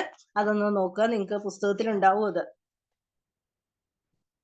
ഇനി നമുക്ക് അടുത്തൊരു ക്വസ്റ്റ്യൻ ഏതാണ്, write the important aspect of space organisation. എന്താണ് സ്ഥലം കൈകാര്യം ചെയ്യുക, അതിന്റെ ഘടകങ്ങൾ എങ്ങനെയൊക്കെയാണ്, അടുക്കും ചിട്ട, അത് തന്നെയാണ് സ്പേസ് മാനേജ്മെന്റ് എന്ന് പറഞ്ഞാൽ. അത് തന്നെ ഒരേ ഒരു മീനിങ് വരുന്ന കേട്ടോ. സ്ഥലം കൈകാര്യം ചെയ്യുന്ന അത് തന്നെയാണല്ലോ നമ്മൾ സ്പേസ് മാനേജ്മെന്റ് എന്ന് പറഞ്ഞാൽ അടുക്കും ചിട്ടയോട് കൂടി എടുത്തു വെക്കുന്നത്. പിന്നെ ഏതാണ്? ഫങ്ഷണൽ സ്റ്റോറേജ് ആണ്. നിർവഹണപരമായ ശേഖരണം എന്ന് പറഞ്ഞാല് എന്താണ്? അതിന്റെ മലയാളത്തിലുള്ള വേർഡ് കണ്ടോ? എന്താണ്? നമ്മളിപ്പോ പറഞ്ഞത് തന്നെയാണ്. എന്താണ് ഫങ്ഷണൽ എന്ന് പറഞ്ഞു കഴിഞ്ഞാൽ നമ്മൾ ചെയ്യാൻ പോകുന്ന ഇപ്പൊ എന്തെങ്കിലും നമ്മൾ ജോലി ചെയ്തു. അപ്പൊ അതിന് വേണ്ട വസ്തുക്കളും ഉപകരണങ്ങളും ഒക്കെ ജോലി സ്ഥലത്തിന് സമീപത്തായിട്ട് നമ്മൾ മുൻകൂട്ടി എന്ത് ചെയ്യുന്നു? ശേഖരിച്ചു വെക്കുന്നു. അല്ലെ? അപ്പൊ എന്ത് ചെയ്യാം? അതുകൊണ്ട് നമുക്ക് എന്താണ്? നമ്മുടെ സമയവും ഊർജവും നമുക്ക് എന്ത് ചെയ്യാൻ പറ്റും? പാഴാക്കാതെ ഇരിക്കാൻ പറ്റും. അപ്പൊ ഈ ശേഖരണ ഇതിനെയാണ് നമ്മൾ എന്ത് പറയുക? ഫങ്ഷണൽ സ്റ്റോറേജ് എന്ന് പറയുക. നമ്മൾ ചെയ്യുന്നതിന് മുമ്പ് നമ്മളെല്ലാം എന്ത് ചെയ്യുന്നു? എടുത്തു വെച്ചേച്ച് ഒരു പ്രവൃത്തി ചെയ്യാൻ തുടങ്ങുവാണെങ്കിൽ നമ്മുടെ സമയവും നമുക്ക് ലാഭം കിട്ടും, നമ്മുടെ ഊർജ്ജവും ലാഭം കിട്ടും. ഇപ്പൊ ഞാൻ എക്സാമ്പിൾ ആയിട്ട് ഞാൻ ഇതേ ക്ലാസ് എടുക്കാനിരുന്നു. ഞാൻ പുസ്തകം എടുത്തില്ല, ക്ലാസ് ആരംഭിച്ചു. അന്നേരമാണ് ഞാൻ പുസ്തകം എടുത്തില്ലെന്ന് ഓർക്കുന്നത്. അപ്പൊ ഞാൻ എന്ത് ചെയ്യുന്നു? വേഗം ഇട്ടേച്ച് പുസ്തകം എടുക്കാനായിട്ട് പോകുന്നു. അപ്പൊ അത്രയും സമയം പോകുന്നു, എടുക്കാൻ പോകുന്നു. അല്ലെ? അതൊക്കെ എന്താണ്? നമ്മുടെ സമയം കളയുന്ന കാര്യങ്ങൾ അല്ലെ? അപ്പൊ അതിന് ഒരു കാര്യങ്ങൾ നമ്മൾ അടുക്കും ചിട്ടയോടെ എടുത്തു വെക്കുന്നതിന് നമ്മൾ എന്ത് പറയാ? ഫങ്ഷണൽ സ്റ്റോറേജ് എന്ന് പറയാ. ഇനി അടുത്തൊരു ചോദ്യം എന്താ? Observe various activities that performed in your house and makes the list all these activities. നിങ്ങളുടെ വീട്ടിലെ വിവിധ പ്രവർത്തനങ്ങളെ നിരീക്ഷിച്ചിട്ട് ഒരു ലിസ്റ്റ് തയ്യാറാക്കാനായിട്ട് സിമ്പിൾ ആയിട്ടുള്ള കേസാണ്. നമ്മുടെ വീട്ടിൽ എന്തൊക്കെ കാര്യങ്ങളുണ്ട്, നമ്മുടെ വിവിധ പ്രവർത്തനങ്ങൾ അല്ലെ? നമുക്ക് ഫുഡ് ഉണ്ടാക്കുക അല്ലെ? പാചകം ചെയ്യുക, വസ്ത്രം കഴുകുക, ഉറങ്ങുക, പഠിക്കുക, കളിക്കുക, TV കാണുക, റേഡിയോ കേൾക്കുക, വിനോദത്തിൽ ഏർപ്പെടുക. ഇതൊക്കെ നമ്മള് ഡെയിലി നമ്മൾ എന്ത് ചെയ്യണ കാര്യങ്ങളാ അല്ലെ? നമ്മൾ പാചകം ചെയ്യാറുണ്ട്, വസ്ത്രങ്ങൾ അല്ലെ വാഷ് ചെയ്യാറുണ്ട്, സമയത്തിന് ഉറങ്ങാറുണ്ട് അല്ലെ? പഠിക്കാറുണ്ട്, കളിക്കാറുണ്ട് അല്ലെ? TV കാണാറുണ്ട് അല്ലെ? റേഡിയോ കേൾക്കണ അല്ലെ? കേൾക്കുന്നവരുണ്ടാവാം അല്ലെ? റേഡിയോയോ അല്ലെങ്കിൽ വേറെ എന്തെങ്കിലും കാര്യങ്ങൾ കേൾക്കാം അല്ലെ? വിനോദത്തിൽ ഏർപ്പെടാം അല്ലെ? വിനോദത്തിൽ ഏർപ്പെടാൻ കളിക്കണമെന്ന് മാത്രമൊന്നുമില്ല. നമുക്ക് ആളുകളോട് സംസാരിച്ചിരിക്കാം, അല്ലെങ്കിൽ എന്തെങ്കിലും കാര്യങ്ങളെ കുറിച്ച് ചർച്ച ചെയ്യാം. അങ്ങനെ ഒരുപാട് നമ്മുടെ സമയം കളയുന്നതിന് നമുക്ക് സന്തോഷം കിട്ടുന്ന കാര്യങ്ങൾ നമുക്ക് ചെയ്യാം. ഇതൊക്കെ നമ്മൾ വീട്ടിൽ ചെയ്യുന്ന ഒരു ദിവസത്തെ കാര്യങ്ങൾ നിങ്ങളൊന്ന് ലിസ്റ്റ് ഔട്ട് ചെയ്ത് നോക്കിക്കേ. എന്തൊക്കെ കാര്യങ്ങൾ നിങ്ങൾ ഒരു ദിവസം ചെയ്യുന്നുണ്ട്? അപ്പൊ നമുക്ക് അല്ലെങ്കിൽ നമ്മുടെ വീട്ടിൽ പൊതുവായിട്ട് ചെയ്യുന്ന കാര്യങ്ങളൊക്കെ നമുക്ക് എന്ത് ചെയ്യാൻ പറ്റും? ഒരു ലിസ്റ്റ് ഔട്ട് ചെയ്താൽ നമുക്ക് കിട്ടാവുന്നേ ഉള്ളൂ. ഇതൊക്കെ നമുക്ക് സിമ്പിൾ ആയിട്ടുള്ള നമുക്ക് ചെയ്യാവുന്ന കാര്യങ്ങളേ ഉള്ളൂ. നമ്മളോട് പറഞ്ഞേക്കുന്ന വീണ്ടും ഈ പ്രവർത്തനങ്ങളെ വീണ്ടും എന്ത് ചെയ്യുന്നു? വീണ്ടും തിരിക്കുകയാണ്. എങ്ങനെയാണ്? വീണ്ടും ഉപപ്രവർത്തനങ്ങളായിട്ട് വീണ്ടും തിരിക്കുക. അപ്പൊ നമുക്ക് ചെയ്യുന്ന കാര്യങ്ങള് പാചകം ചെയ്യുന്ന എക്സാമ്പിൾ ആയിട്ട് ഫസ്റ്റ് പറയാം. നമ്മള് പാചകം ചെയ്യുന്നു. ഒന്നാമത്തെ എടുത്തു. അതിനൊരു എക്സാമ്പിൾ കൊടുത്തേക്കുന്നുണ്ടോ? അപ്പൊ എന്താണ്? പാചകം ചെയ്ത് സൂക്ഷിച്ചു വെക്കാം അല്ലെ? പിന്നെയോ അതിന് മുമ്പ് നമുക്ക് എന്ത് ചെയ്യാം? ഭക്ഷണം ഉണ്ടാക്കുന്നതിന് മുമ്പ്, പാചകം ചെയ്യുന്നതിന് മുമ്പായിട്ട് നമുക്ക് എന്ത് ചെയ്യാം? ഭക്ഷണ പദാർത്ഥങ്ങൾ കഴുകാം, പാചകം ചെയ്യാനുള്ള നമ്മുടെ പാത്രങ്ങൾ കഴുകിയെടുക്കാം അല്ലെ? പാത്രങ്ങൾ പാചകം ചെയ്ത് കഴിഞ്ഞാൽ പാത്രങ്ങൾ കഴുകി വെക്കാം. ഭക്ഷണം എന്ത് ചെയ്യാം? നന്നായിട്ട് വിളമ്പിയെടുക്കാം. അങ്ങനെയുള്ള കാര്യങ്ങളൊക്കെ നമുക്ക് ചെയ്യാം. ഇനി അടുത്തൊരു ക്വസ്റ്റ്യൻ ഏതാണ്? Write the provisions required for cooking അല്ലെ? പാചകത്തിന് വേണ്ട സാമഗ്രികൾ ഏതെല്ലാമെന്ന് എഴുതുക. ക്വസ്റ്റ്യൻ ഒന്ന് മനസ്സിലാക്കി വെച്ചാൽ മതി, സ്വയം നമുക്ക് എഴുതാം. അപ്പൊ എന്തൊക്കെയാണ് നമ്മുടെ പാചകത്തിന് വേണ്ട സാമഗ്രികള്? പലവ്യഞ്ജനങ്ങള്, പച്ചക്കറികള്, പാത്രങ്ങൾ വേണം, വെള്ളം വേണം, പാചകത്തിന് ആവശ്യമായ സ്ഥലം വേണം, പാചകവാതകം അല്ലെങ്കിൽ വിറക് അല്ലെ? നമ്മൾ ഏതിലാണോ പാചകം ചെയ്യുന്നത് അത് ഇന്ധനം ആവശ്യമാണ്. പിന്നെ ഭക്ഷണം സംരക്ഷിച്ചു അല്ലെ? നമ്മള് പാചകം ചെയ്തു കഴിഞ്ഞാൽ അത് എടുത്തു വെക്കാനുള്ള പാത്രം വേണം, അതിനുള്ള സ്ഥലം വേണം. ഇത്രയും കാര്യങ്ങൾ അല്ലെ? നമ്മുടെ അടുക്കളയിലേക്ക് നോക്കിയാൽ നമ്മളൊരു എന്തെങ്കിലും ഒരു സാധനം ഉണ്ടാക്കുകയാണ്. അപ്പൊ എന്താണ്? സാമ്പാർ കറി വെക്കുക. അതിന് പലവ്യഞ്ജനങ്ങളും പച്ചക്കറികളും ആവശ്യമാണ്. പാത്രം വേണം, വെള്ളം വേണം അല്ലെ? പാചകം ചെയ്യുന്നതിന് ആവശ്യമായ സ്ഥലം വേണം അല്ലെ? നമുക്ക് അതിനുള്ള ഇന്ധനം വേണം അല്ലെ? വിറകാണെങ്കിൽ വിറകടുപ്പിലാണ് വെക്കുന്നതെങ്കിൽ അങ്ങനെ, അല്ലെങ്കിൽ ഗ്യാസ് സ്റ്റൗവിലാണ് വെക്കുന്നതെങ്കിൽ അങ്ങനെ പല രീതിയിൽ അല്ലെ നമുക്ക് വെക്കാം. പിന്നെ നമ്മൾ ഈ പാചകം ചെയ്ത് നമ്മൾ കറി ഉണ്ടാക്കി കഴിഞ്ഞാൽ നമുക്ക് എന്ത് ചെയ്യാം? അത് സംരക്ഷിച്ചു വെക്കാനുള്ള പാത്രം വേണം. അതുപോലെ തന്നെ സ്ഥലവും ആവശ്യമാണ്.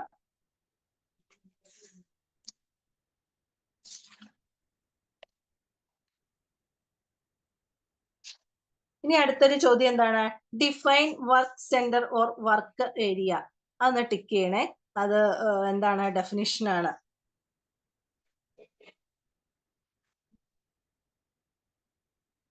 അപ്പൊ എന്താണ്?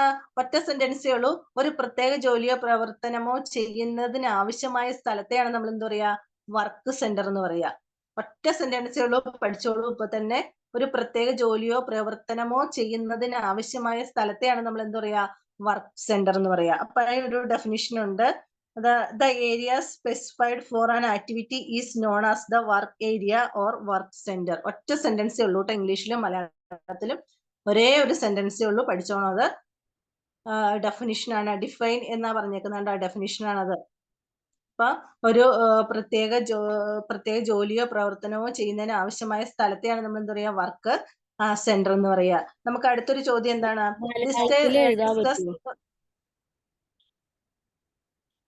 മലയാളത്തിൽ എഴുതാൻ കുഴപ്പമുണ്ടോ?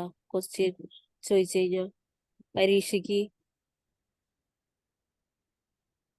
ഇല്ല, കുഴപ്പമില്ല. മലയാളത്തില് ഫുൾ എഴുതുന്നെങ്കിൽ നമുക്ക് മലയാളത്തിൽ എഴുതാൻ കുഴപ്പമില്ല. ഓക്കെ.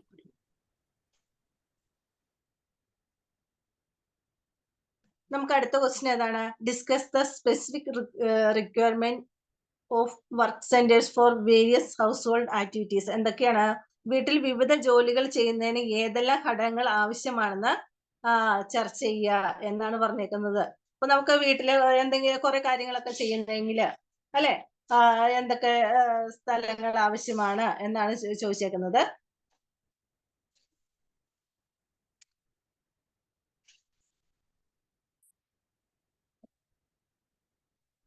അപ്പൊ എന്താണ്? കുളിക്കുന്നതിനുള്ള ഇടം, ഉറങ്ങുന്നതിനുള്ള ഇടം, പഠിക്കുന്നതിനുള്ള ഇടം, വിനോദത്തിനുള്ള ഇടം. നിങ്ങളൊന്ന് ആലോചിച്ച് നോക്കിയേ, പെട്ടെന്നൊന്ന് ആലോചിച്ച് നോക്കിയേ, നിങ്ങളുടെ വീട്ടില് വിവിധ ജോലികൾ ചെയ്യുന്നതിൽ ഏതെല്ലാം ഘടകങ്ങൾ. അപ്പൊ കുളിക്കാനായിട്ട് നമുക്ക് അല്ലെ, ബാത്റൂം ഉണ്ട്. അപ്പൊ നമ്മുടെ വീടുമായിട്ട് നോക്കിക്കഴിഞ്ഞാൽ നമുക്ക് കുളിക്കുന്നതിനുള്ള സ്പേസ് ഇടമുണ്ട്. ഉറങ്ങുന്നതിന് അല്ലെ നമ്മുടെ ബെഡ്റൂം ഉണ്ട്. പഠിക്കുന്നതിന് അല്ലെ സ്റ്റഡി റൂം ഉണ്ട്. വിനോദത്തിന് എവിടെയാണ്? നമ്മള് ലിവിംഗ് റൂം, നിങ്ങൾക്ക് ഇഷ്ടമുള്ള അല്ലെ എവിടെ വേണമെങ്കിലും ഇരുന്ന് നമുക്ക് എന്ത് ചെയ്യാം?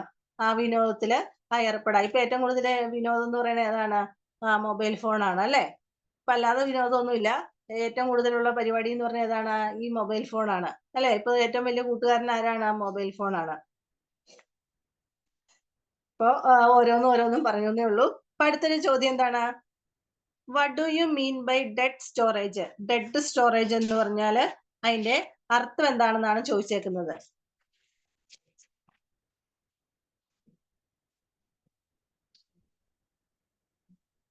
ഇപ്പൊ നമ്മള് ഡെഡ് സ്റ്റോറേജ് എന്ന് പറഞ്ഞാൽ നമ്മള് അടുക്കളയിലും ഒക്കെ നമ്മള് വല്ലപ്പോഴും ഒക്കെ എടുക്കുന്ന ഇതുണ്ടല്ലോ, അതിനാണ് നമ്മൾ എന്താ പറയാ? ഡെഡ് സ്റ്റോറേജ് എന്ന് പറയാ. അപ്പൊ നിങ്ങളൊന്ന് ആലോചിക്കുക, നമ്മൾ ഷെൽഫുകളിലൊക്കെ എടുത്ത് സൂക്ഷിച്ചു വെക്കൂലേ സാധനങ്ങള്. അപ്പൊ നമ്മൾ അടുക്കളയിലാണെങ്കിൽ നമ്മള് വല്ലപ്പോഴും ഒക്കെ എടുക്കാൻ ആവശ്യമുള്ള സാധനങ്ങള് നമ്മൾ ആവശ്യമുള്ളപ്പോൾ മാത്രം എടുക്കാനായിട്ട് നമ്മൾ ഉയരത്തിൽ നമ്മൾ ഷെൽഫിൽ സൂക്ഷിച്ചു വെക്കൂലോ, നമ്മൾ കബോർഡുകളിലൊക്കെ അടച്ചു വെച്ചിട്ട് നമുക്ക് വല്ലപ്പോഴും എടുക്കാനേ ഉള്ളൂ. അപ്പൊ അങ്ങനെയുള്ളതിനെയാണ് നമ്മൾ എന്താ പറയാ? ഡെഡ് സ്റ്റോറേജ് എന്ന് പറയാ അല്ലെ. നമ്മൾ ഉണക്കിയ സാധനങ്ങളൊക്കെ അല്ലെങ്കിൽ വല്ലപ്പോഴും ഒക്കെ എടുക്കാനുള്ള അല്ലെ, എപ്പോഴും നമ്മൾ ഉപയോഗിക്കാനുള്ള ഉണക്കി വെച്ചേക്കുന്ന സാധനങ്ങളൊക്കെ ഇടയ്ക്കേ നമ്മൾ എടുക്കാറുള്ളൂ അല്ലെ. അപ്പൊ അതിനെയാണ് നമ്മൾ എന്താ പറയാ? Dead storage. അതിനുള്ള സ്ഥലത്തിനെയാണ് അല്ലെ, കബോർഡുകളിൽ സൂക്ഷിച്ചു വെക്കുന്നതിന് നമ്മൾ എന്താ പറയാ? ഡെഡ് സ്റ്റോറേജ് എന്ന് പറയാ. പിന്നെ അടുത്തൊരു ക്വസ്റ്റ്യൻ എന്ന് പറഞ്ഞാൽ എന്താണ്? Explain the different work centres of kitchen on the basis of different layout. വിവിധ രൂപരേഖകളുടെ അടിസ്ഥാനത്തിലുള്ള പലതരത്തിലുള്ള അടുക്കളകള് എങ്ങനെയാണ് എന്ന് ആണ് ചോദിച്ചേക്കുന്നത്. അപ്പൊ എന്താണ്? One walled kitchen. അപ്പൊ എന്താണ്? ഒറ്റ ഭിത്തി അടുക്കള. ചെറിയ വീടുകളിലുള്ള ഇപ്പൊ ചിലപ്പം എല്ലാം ഇപ്പൊ ഒറ്റ മുറിയാണെങ്കിൽ നമുക്ക് എന്താണ്? പാചകത്തിന് ചിലപ്പോ ഒരു കർട്ടൻ വെച്ചായിരിക്കും മറച്ചിരിക്കുക അല്ലെ, അല്ലെങ്കിൽ കിടപ്പുമുറി, അങ്ങനെ എന്താണ് നമ്മൾ കർട്ടനൊക്കെ വെച്ചിട്ടോ അല്ലെങ്കിൽ ഏതെങ്കിലും ചെറുതായിട്ടായിരിക്കും എന്ത് ചെയ്യുക? നമ്മൾ തിരിച്ചിട്ടുണ്ടാവുക. അങ്ങനെ ഉള്ളതിനെയാണ് നമ്മൾ എന്താ പറയാ? വൺ വാൾഡ് കിച്ചൺ എന്ന് പറയുക. അപ്പൊ രണ്ടാമത്തെ ഏതാണ്? Two walled kitchen. എന്താണ്? രണ്ട് മതിലുള്ള അടുക്കള. അപ്പൊ എന്താണ്? രണ്ട് ഭിത്തിക്കുള്ളിൽ അടുക്കള ക്രമീകരിച്ചിരിക്കുന്ന രീതിക്കാണ് നമ്മൾ എന്താ പറയാ?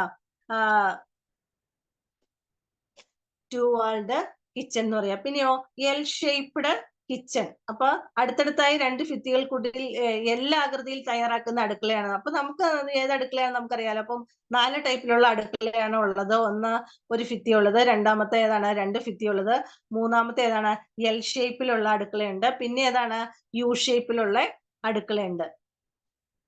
അപ്പൊ 3 ഭിത്തികൾ സംയോജിപ്പിച്ച് നിർമ്മിച്ചിരിക്കുന്ന അടുക്കളയ്ക്കാണ് നമ്മൾ എന്ത് പറയാ, യു ഷേപ്ഡ് കിച്ചൺ എന്ന് പറയാ. പിന്നെ അടുത്തൊരു ചോദ്യം എന്താണ്, describe the common guide lines can be followed for the making the work centres more effective. അപ്പൊ നമ്മുടെ പ്രവർത്തന സ്ഥലം, നമ്മൾ വർക്ക് ചെയ്യുന്ന സ്ഥലം, പ്രവർത്തന സ്ഥലം കൂടുതൽ കാര്യക്ഷമമാക്കുന്നതിന് പിന്തുടരാവുന്ന മാർഗനിർദ്ദേശങ്ങൾ എന്ത് ചെയ്യുക, വിവരിക്കാനാ പറഞ്ഞേക്കുന്നത്. അപ്പൊ നമുക്ക് നമ്മുടെ ജോലികൾ എളുപ്പമാക്കുന്നതിനായിട്ട് ചെയ്യാവുന്ന കാര്യങ്ങൾ, അപ്പൊ നമ്മൾ വീട്ടിൽ ചെയ്യുന്ന കാര്യങ്ങളാണ് അല്ലെ. അപ്പൊ നിങ്ങൾ കുട്ടികൾ ചെയ്യുന്നില്ലെങ്കിൽ നമുക്ക് വീട്ടില് ചിലപ്പോൾ നമ്മൾ ചെയ്യുന്നുണ്ടാവാം, അല്ലെങ്കിൽ നിങ്ങൾ കുട്ടികളാണെങ്കിൽ നിങ്ങളുടെ വീട്ടിലെ അമ്മ ഒക്കെ ചെയ്യുന്ന കാണാറുണ്ട് അല്ലെ. അപ്പൊ ജോലി എളുപ്പത്തിനാക്കുന്നതിന് വേണ്ടിയിട്ട് ജോലിയെ നമ്മൾ എന്ത് ചെയ്യുന്നു, ക്രമീകരിക്കുന്നു അല്ലെ. മുൻഗണന അനുസരിച്ച് ക്രമീകരിക്കുന്നു. അല്ലെ നമുക്ക് നാളെ രാവിലത്തേക്കുള്ള കാര്യങ്ങളാണെങ്കിൽ നമുക്ക് എന്താണ് അതിനുള്ള ബ്രേക്ക്ഫാസ്റ്റിനുള്ള സാധനങ്ങൾ നമുക്ക് എന്ത് ചെയ്യാം, തലേദിവസം നമുക്ക് എന്ത് ചെയ്യാൻ പറ്റും, ഒരുക്കി വെക്കാൻ പറ്റും അല്ലെ. അങ്ങനെയുള്ള കാര്യങ്ങളൊക്കെ നമുക്ക് എന്ത് ചെയ്യാൻ പറ്റും, അടുപ്പിച്ച് വെക്കാനായിട്ട് പറ്റും അല്ലെ. പാചകത്തോടൊപ്പം ഭക്ഷണം വിളമ്പുന്നതിനും പാത്രം കഴുകുന്നതിനുള്ള സൗകര്യങ്ങളും നമുക്ക് എന്ത് ചെയ്യാം, നമ്മുടെ അടുക്കളയിൽ തന്നെ ഉണ്ടാക്കുവാണെങ്കിൽ നമുക്ക് എളുപ്പമുണ്ട്. അപ്പൊ നമ്മൾ അടുക്കളയിൽ നമുക്ക് പാചകം ചെയ്യാം, ഒരു സൈഡിലിരുന്ന് ഭക്ഷണം വിളമ്പാം, അല്ലെങ്കിൽ പാത്രം കഴുകി വെക്കാനുള്ള സൗകര്യങ്ങളൊക്കെ ഉണ്ടാക്കുക അല്ലെ. ഇപ്പൊ മിക്ക വീടുകളിലും അങ്ങനെ തന്നെയാണ് അല്ലെ. നമുക്ക് അവിടെ നമ്മുടെ അടുക്കളയിൽ തന്നെ ഇരുന്ന് ഭക്ഷണം കഴിക്കാൻ പറ്റും, പാത്രങ്ങൾ കഴുകി വെക്കാനുള്ള സൗകര്യങ്ങളുണ്ട്, അങ്ങനെയുള്ള കാര്യങ്ങൾ. പിന്നെ എന്താണ്, പാചക കൂട്ടുകൾ വെക്കുന്നതിന് തെളിഞ്ഞതോ ലേബൽ ഒട്ടിച്ചതോ ആയ പാത്രങ്ങൾ ഉപയോഗിക്കും. നമ്മള് പൊടി ഐറ്റംസ് ഒക്കെ നമ്മൾ എങ്ങനെ എടുത്തു വെക്കുക, ഓരോ പൊടി, ഇപ്പൊ മുളക് പൊടി, മഞ്ഞൾപ്പൊടി, മല്ലിപ്പൊടി, ഇങ്ങനെയൊക്കെയുള്ള പൊടി ഐറ്റംസ് നമുക്ക് കാണാവുന്ന പാത്രങ്ങളിലായിരിക്കും നമ്മൾ എടുത്തു വെക്കുക അല്ലെ. പെട്ടെന്ന് കാണുമ്പോൾ തന്നെ നമുക്ക് എടുക്കാം. അല്ലെങ്കിൽ നമ്മൾ എന്ത് ചെയ്യും, കൺഫ്യൂഷൻ ഉണ്ടാകുമ്പോൾ നമ്മൾ എന്തെങ്കിലും ലേബലൊക്കെ ഒട്ടിച്ചു വെക്കും അല്ലെ. മുളക് പൊടിയുടെ ടിൻ ഇതാണ്, മഞ്ഞൾപ്പൊടിയുടെ ടിൻ ഇതാണ് അല്ലെ, മസാലകളുടെ ടിൻ ഇതാണ്, അങ്ങനെയൊക്കെ പറഞ്ഞുകൊണ്ട് നമ്മളൊക്കെ എന്ത് ചെയ്യാം, ലേബലുകൾ ഒട്ടിച്ച് വെക്കാം അല്ലെ. അപ്പൊ നമുക്ക് പെട്ടെന്ന് നമ്മുടെ ജോലി എളുപ്പമാക്കാൻ പറ്റും. അല്ലെങ്കിൽ ഓരോ ടിന്നും ഇപ്പൊ വേറെ ടിന്നുകളിലാണ്, പുറത്തൊന്നും കാണാൻ പറ്റില്ല, അല്ലെങ്കിൽ നമ്മൾ ലേബലൊന്നും ഒട്ടിച്ചില്ല, നമുക്ക് കൺഫ്യൂഷൻ ആണ്. അപ്പൊ ചിലപ്പോൾ ഡെയിലി ഉപയോഗിക്കുന്നവർക്ക് കുഴപ്പമില്ല, പെട്ടെന്ന് ഒരാൾ വന്നു, അയാൾ ചിലപ്പോൾ നമ്മുടെ കൂടെ ഒന്ന് ഹെൽപ്പിന് കൂടി അയാൾക്ക് ബുദ്ധിമുട്ടായിരിക്കും, നമുക്ക് തന്നെ ചിലപ്പോൾ ബുദ്ധിമുട്ടായിരിക്കും അല്ലെ. അപ്പൊ എന്ത് ചെയ്യാം, ഇങ്ങനെയൊക്കെ നമുക്ക് എടുത്തു വെക്കാം. പിന്നെയോ ജോലിയിടങ്ങൾ, നമ്മൾ ജോലി ചെയ്യുന്ന സ്ഥലത്താണെങ്കിലോ ജോലിയിടങ്ങളിൽ അനുയോജ്യമായ വെളിച്ചവും വായു സഞ്ചാരവും നിർമ്മിക്കുക. അപ്പൊ നമ്മുടെ അടുക്കളയിലാണെങ്കിലും നമുക്ക് ചെയ്യാം അല്ലെ. നമുക്ക് എപ്പോഴും എന്താണ് വായു കയറുക, നമ്മുടെ ജനാലകളൊക്കെയാണ് നമ്മൾ പാചകം ചെയ്യുന്ന സമയത്ത് തുറന്നിടുക. അപ്പൊ എന്ത് ചെയ്യാം, ഈ നമ്മൾ പാചകം ചെയ്യുമ്പോൾ സ്മെല്ലൊക്കെ പുറത്തേക്ക് പോകുന്നതിന് നല്ലതാണ് അല്ലെ. എപ്പോഴും വായുവും വെളിച്ചമൊക്കെ നല്ല കിട്ടുന്ന അടുക്കളയാണ് അത്, നല്ല അല്ലെ, നല്ലൊരു അറ്റ്മോസ്ഫിയർ ആയിരിക്കും. പിന്നെ അടുത്തൊരു ചോദ്യം എന്താണ്, explain the relationship between space organisation and aesthetics. അപ്പൊ എന്താണ്, സ്ഥല ക്രമീകരണവും കലാവിജ്ഞാനവും തമ്മിലുള്ള ബന്ധം വിശദീകരിക്കുക.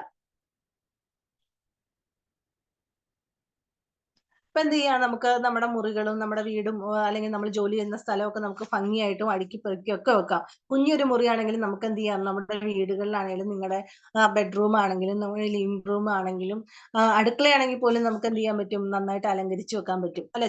കുഞ്ഞു ചെടികളൊക്കെ വെക്കാം അല്ലെ, കുഞ്ഞു കുഞ്ഞു ഫർണിച്ചറൊക്കെ അല്ലെ, ചെറുതായിക്കോട്ടെ നമ്മുടെ മുറിക്ക് അനുയോജ്യമായതൊക്കെ ഇട്ട് ഒരു ചെടിയൊക്കെ വെച്ച് ഒരു പൂവൊക്കെ വെച്ച് കഴിഞ്ഞാൽ നമുക്ക് എന്ത് ചെയ്യാൻ പറ്റും, നമ്മുടെ റൂം കുറച്ചും കൂടെ എന്ത് ചെയ്യുന്നു, ഭംഗിയുള്ളതായിട്ട് നമുക്ക് തോന്നും. അങ്ങനെയൊക്കെ നമുക്ക് എന്ത് ചെയ്യാൻ പറ്റും, നമ്മുടെ സ്ഥല ക്രമീകരണത്തോട് ഒരുമിച്ച് തന്നെ നമുക്ക് എന്ത് ചെയ്യാം, നമ്മുടെ കലാവിജ്ഞാനവും നമുക്ക് എന്ത് ചെയ്യാൻ പറ്റും, വർദ്ധിപ്പിക്കാൻ പറ്റും അല്ല. നമുക്ക് ചെയ്യാവുന്ന കാര്യമുള്ളൂ. ഇപ്പൊ നമ്മൾ പഠിക്കാനിരിക്കുന്ന റൂമാണ്, അവിടെ എന്ത് ചെയ്യാൻ കുഞ്ഞു ചെടികൾ നമുക്ക് എന്ത് ചെയ്യാൻ പറ്റും, നമ്മുടെ റൂമിൽ വെക്കാം അല്ലെ. നമുക്ക് ഒരു രസമാണ്, നമ്മുടെ മുറിക്ക് ഒരു ഭംഗിയും കിട്ടും.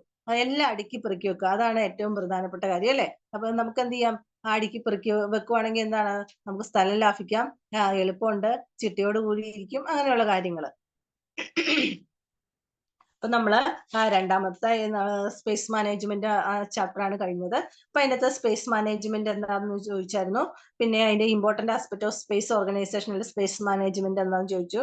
പിന്നെ എന്താണ് ഫങ്ഷണൽ സ്റ്റോറേജ് അല്ലെ. ഫങ്ഷണൽ സ്റ്റോറേജ് എന്ന് പറഞ്ഞാൽ ഇമ്പോർട്ടന്റ് ആട്ടോ. ഫങ്ഷണൽ സ്റ്റോറേജ്, സ്പേസ് മാനേജ്മെന്റ് ഒക്കെ, പിന്നെ സ്പേസ് ഓർഗനൈസേഷൻ, ഇതൊക്കെ ഒരേ ലെവലിൽ പോകുന്ന ക്വസ്റ്റ്യൻസ് ആണ്. ഒന്ന് ശ്രദ്ധിച്ചോണേ. പിന്നെ എന്താണ്, വീട്ടിലെ വിവിധ പ്രവർത്തനങ്ങൾ നിരീക്ഷിച്ച ഒരു ലിസ്റ്റ് തയ്യാറാക്കാൻ പറഞ്ഞായിരുന്നു അല്ലെ. പിന്നെ ഒരു പാചകത്തിന് വേണ്ട സാമഗ്രികൾ എന്തൊക്കെയാണെന്നാണ്. പിന്നീട് ഒരു ഡെഫിനിഷൻ ഏതാണ് പറഞ്ഞത്, work centre or work area അല്ലെ വർക്ക് സെന്റർ എന്ന് പറഞ്ഞാൽ എന്താണെന്ന് ചോദിച്ചായിരുന്നു.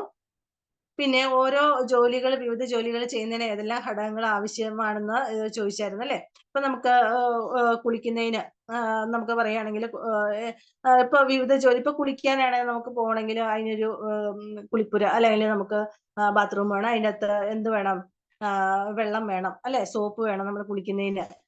അതിനാവശ്യമുള്ള സാമഗ്രികൾ, ഇപ്പൊ ഉറങ്ങുന്നതിന് നമുക്ക് റൂമിൽ നമുക്ക് ഒരു അതിനുള്ള സ്ഥലം വേണം, കിടക്കുന്നതിന് അല്ലെ.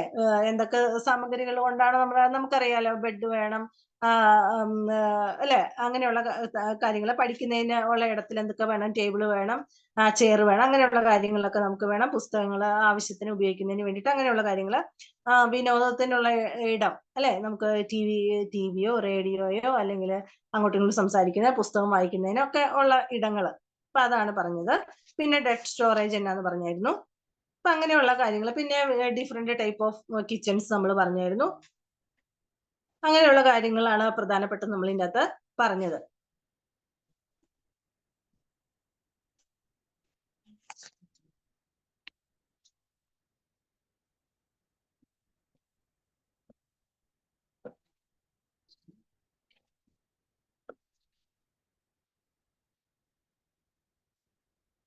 നമുക്ക് അടുത്തതാണ് 13ാമത്തെ ചാപ്റ്റർ ആണ് ഇൻകം മാനേജ്മെന്റ്.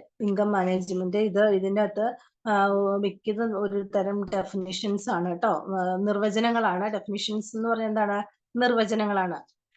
അത് എന്ത് ചെയ്യാൻ, നിർവചനങ്ങളൊക്കെ നമുക്ക് എന്ത് ചെയ്യാൻ പറ്റും, അതുപോലെ തന്നെ പഠിക്കാൻ നല്ലതായിരിക്കും. 1-2 സെന്റൻസുകളെ ഉണ്ടാവുള്ളൂ, അതൊന്ന് പഠിച്ചു നോക്കുവാണെങ്കിൽ നല്ലതായിരിക്കും. അപ്പൊ നമുക്ക് ഒന്നാമത്തെ ഏതാണ്, ഡിഫൈൻ ഫാമിലി ഇൻകം, കുടുംബ വരുമാനത്തെ കുറിച്ച് നിർവചിക്കുക അല്ലെ. എന്താണ് ഒരു ഫാമിലി ഇൻകം എന്ന് പറഞ്ഞു കഴിഞ്ഞാൽ വരുമാനത്തെ കുറിച്ചാണ് പറയുന്നത്. നമുക്ക് എക്സ്പ്ലെയിൻ ചെയ്യാതെ തന്നെ അറിയാം. ഒരു കുടുംബത്തിന്റെ ആവശ്യങ്ങളെല്ലാം ആഗ്രഹങ്ങളെയും പൂർത്തീകരിക്കാൻ ലഭ്യമായ പണം, സാധന, സേവനങ്ങൾ എന്നിവ അടങ്ങിയതാണ് എന്ത് പറയാ, കുടുംബത്തിന്റെ വരുമാനം എന്ന് നമുക്ക് പറയാം അല്ലെ. നിങ്ങൾ ആലോചിക്കുക, നമ്മുടെ ആവശ്യങ്ങൾ നിറവേറ്റണമെങ്കിൽ നമുക്ക് എന്താവശ്യമാണ്, പണം ആവശ്യമാണ്. അത് എങ്ങനെയാണ്, നമ്മുടെ ക്യാഷ് രൂപത്തിലാവാം, അല്ലെങ്കിൽ സാധന സേവനങ്ങളുടെ രൂപത്തിലാവാം. ഇതൊക്കെ അടങ്ങിയതാണ് നമ്മുടെ ഒരു കുടുംബത്തിന്റെ വരുമാനം എന്ന് പറയുന്നത് അല്ലെ. ഇപ്പൊ നമ്മുടെ കയ്യിൽ കുറച്ച് പണമായിട്ടുണ്ട്, നമുക്ക് സ്വർണ്ണമായിട്ടുണ്ട്, അല്ലെങ്കിൽ നമുക്ക് ഫർണിച്ചറുകൾ ഉണ്ടാവാം, അങ്ങനെ അല്ലെങ്കിൽ വേറെ എന്തെങ്കിലും സാധനങ്ങൾ അല്ലെ, കൃഷിയിൽ നിന്നിട്ട് കിട്ടിയ വരുമാനം. അങ്ങനെ പല രീതിയിലായിരിക്കും നമ്മൾ എന്ത് ചെയ്യുക, നമ്മൾ എന്ത് ചെയ്യുക, നമ്മുടെ വരുമാനത്തെ സൂക്ഷിക്കുന്നത്. അതിനെയാണ് നമ്മൾ എന്താ പറയുക, കുടുംബ വരുമാനം അല്ലെങ്കിൽ ഫാമിലി ഇൻകം എന്ന് നമ്മൾ പറയുന്നത്. അപ്പൊ അതിന്റെ ഒരു ഇംഗ്ലീഷ് പഠിക്കുന്നവർക്ക് ഒരു സെന്റൻസിലുള്ള ഡെഫിനിഷൻ ഉണ്ട്. Income four family comprise of the money, goods and services that are available to family to fulfill its need and desires. നമ്മുടെ ആവശ്യങ്ങളും അതുപോലെ തന്നെ ആഗ്രഹങ്ങളും നിറവേറ്റുന്നതിന് ആവശ്യമായിട്ടുള്ള സാധന സേവന പണത്തിനെയാണ് നമ്മൾ എന്ത് പറയാ, ഫാമിലി ഇൻകം എന്ന് പറയാ. പിന്നെ അടുത്തൊരു ക്വസ്റ്റ്യൻ ഏതാണ്, അത് ടിക്കിട്ട് പോണം കേട്ടോ. രണ്ടാമത്തെ ഏതാണ്, what is money income, how can be obtained it forms of various sources. അപ്പൊ എന്താണ് പണവരുമാനം എന്ന് പറഞ്ഞാല്, വിവിധ ഉറവിടങ്ങളിൽ നിന്ന് അവയെ നമുക്ക് എങ്ങനെ ശേഖരിക്കാം അല്ലെ സ്വരൂപിച്ചു വെക്കാം, പണം എങ്ങനെയൊക്കെയാണ് നമുക്ക് കിട്ടുക ആണ്. അപ്പൊ ഒന്നാമത് എന്താണ്, നമ്മുടെ കൈകളിലൂടെ നമ്മൾ ഡെയിലി കൈകാര്യം ചെയ്യുന്ന ഒരു സാധനമാണ് എന്ന് പറയാ, പണം അല്ലെങ്കിൽ ക്യാഷ് അല്ലെ. അപ്പൊ അത് നമുക്ക് എവിടെ നിന്നൊക്കെ കിട്ടും, നമ്മൾ ജോലി ചെയ്യുമ്പോൾ നമുക്ക് അതിൽ നിന്ന് നമുക്ക് പണം ലഭിക്കും. പിന്നെയോ നമ്മൾ എന്തെങ്കിലും സ്ഥലം വാടകയ്ക്ക് കൊടുത്തിട്ടുണ്ടെങ്കിൽ അതിൽ നിന്ന് നമുക്ക് എന്ത് കിട്ടും, അല്ലെങ്കിൽ ഭൂമി വാടകയ്ക്ക് അല്ലെങ്കിൽ എന്തെങ്കിലും സാധനം വാടകയ്ക്ക് എടുത്തിട്ടുണ്ട്, അതിൽ നിന്ന് നമുക്ക് എന്ത് കിട്ടും, വരുമാനം കിട്ടും. പിന്നെയോ ബാങ്ക് നിക്ഷേപം, ബാങ്കിൽ നമ്മൾ ക്യാഷ് ഇട്ടിട്ടുണ്ട്, അതിൽ നിന്ന് നമുക്ക് പലിശ കിട്ടും. പിന്നെയോ കുടിൽ വ്യവസായത്തിൽ നിന്നും കിട്ടും. അങ്ങനെ ഏതൊക്കെ ബിസിനസ് ചെയ്ത് അതിൽ നിന്നൊക്കെ കിട്ടും, അതിൽ നിന്നൊക്കെ എന്ത് ചെയ്യാം, നമുക്ക് ഈ പണം നമുക്ക് എന്ത് ചെയ്യാൻ പറ്റും, സ്വരൂപിച്ചു വെക്കുക. അതിനെയാണ് നമ്മൾ എന്താ പറയാ, പണവരുമാനം എന്ന് പറയാം. നമുക്ക് എങ്ങനെയൊക്കെയാണോ പണം നമ്മുടെ കയ്യിലേക്ക് എത്തുന്ന ആ സോഴ്സ് ഒക്കെ ഏതിന്റെ രീതിയാണ്, പണവരുമാനം എന്നാണ് പറയുന്നത് അല്ലെ, മണി ഇൻകം എന്നാണ് നമ്മൾ പറയുന്നത്. ഇനി അടുത്തൊരു ചോദ്യം എന്താ, ടിക്കിട്ട് പോണം കേട്ടോ. അടുത്തതാണ്, വാട്ട് ഈസ് റിയൽ ഇൻകം, യഥാർത്ഥ വരുമാനം എന്ന് പറഞ്ഞാല് എന്താണ്. ഒറ്റ സെന്റൻസേ ഉള്ളൂ നമുക്ക് പഠിക്കുക. ഏതാണ്? നമ്മുടെ കുടുംബം മുഴുവനും ആസ്വദിക്കുന്ന എല്ലാ സാധന സേവനങ്ങളുമാണ് എന്ത് പറയാ, റിയൽ ഇൻകം അല്ലെങ്കിൽ യഥാർത്ഥ വരുമാനം എന്ന് പറയുക. അപ്പൊ അതിൻ്റെ അകത്ത് ഏതാണ്? നമ്മൾ താമസിക്കുന്ന വീടുണ്ട്, നമ്മൾ ഉപയോഗിക്കുന്ന വാഹനങ്ങളുണ്ട്, നമ്മൾ ഉപയോഗിക്കുന്ന വസ്തുക്കളുണ്ട്, അങ്ങനെയുള്ള എല്ലാ സാധനങ്ങളും ഏതാണ്? നമ്മുടെ റിയൽ ഇൻകത്തിൽ വരുന്നതാണ് അല്ലെ? നമ്മുടെ കുടുംബം എന്തൊക്കെ സാധനങ്ങൾ സേവനങ്ങൾ ഒരു കുടുംബം ആസ്വദിക്കുന്നുണ്ട്, അതെല്ലാം ഏതിനകത്താണ് വരുന്നത്? റിയൽ ഇൻകത്തിന്റെ അകത്താണ് വരുന്നത്. അപ്പൊ നമ്മൾ അറിഞ്ഞോ അറിയാതൊക്കെ എന്തോ ഒരു സാധനങ്ങളാണ് നമ്മൾ ഡെയിലി ഉപയോഗിക്കുന്നത് അല്ലെ? ഇതെല്ലാം ഏതിന്റെ അകത്താണ് വരുന്നത്? റിയൽ ഇൻകത്തിന്റെ അകത്താണ് വരുന്നത്. അടുത്ത ഏതാണ്? What is need? നീഡ് എന്ന് പറഞ്ഞാൽ എന്താണ്? നമ്മുടെ ആവശ്യങ്ങളാണ്. നമ്മൾ പൂർത്തീകരിക്കേണ്ട പോരായ്മകളെയാണ് നമ്മുടെ ആവശ്യങ്ങൾ എന്ന് പറയുന്നത് അല്ലെ? അപ്പൊ എന്തൊക്കെയാണ്? ഉദാഹരണത്തിന് നമുക്ക് നല്ല ആരോഗ്യം ലഭിക്കണമെങ്കിൽ നമ്മൾ എന്ത് ചെയ്യണം? നല്ല ആഹാരം കഴിക്കണം. നമ്മുടെ ശരീരത്തെ സംരക്ഷിക്കാനായിട്ട് നമുക്ക് എന്ത് വേണം? നമുക്ക് വസ്ത്രം ആവശ്യമാണ്, നമുക്ക് പാർപ്പിടം ആവശ്യമാണ് അല്ലെ? വീട് വേണം. പിന്നെയോ അതുകൊണ്ട് ഭക്ഷണം, വസ്ത്രം, പാർപ്പിടം എന്നിവ നമ്മുടെ എന്താണ്? ആവശ്യങ്ങളാണ്. അതൊന്ന് നീഡ്സിൽ വരുന്ന കേട്ടോ, അതൊന്ന് ടിക്ക് ചെയ്തിരണേ.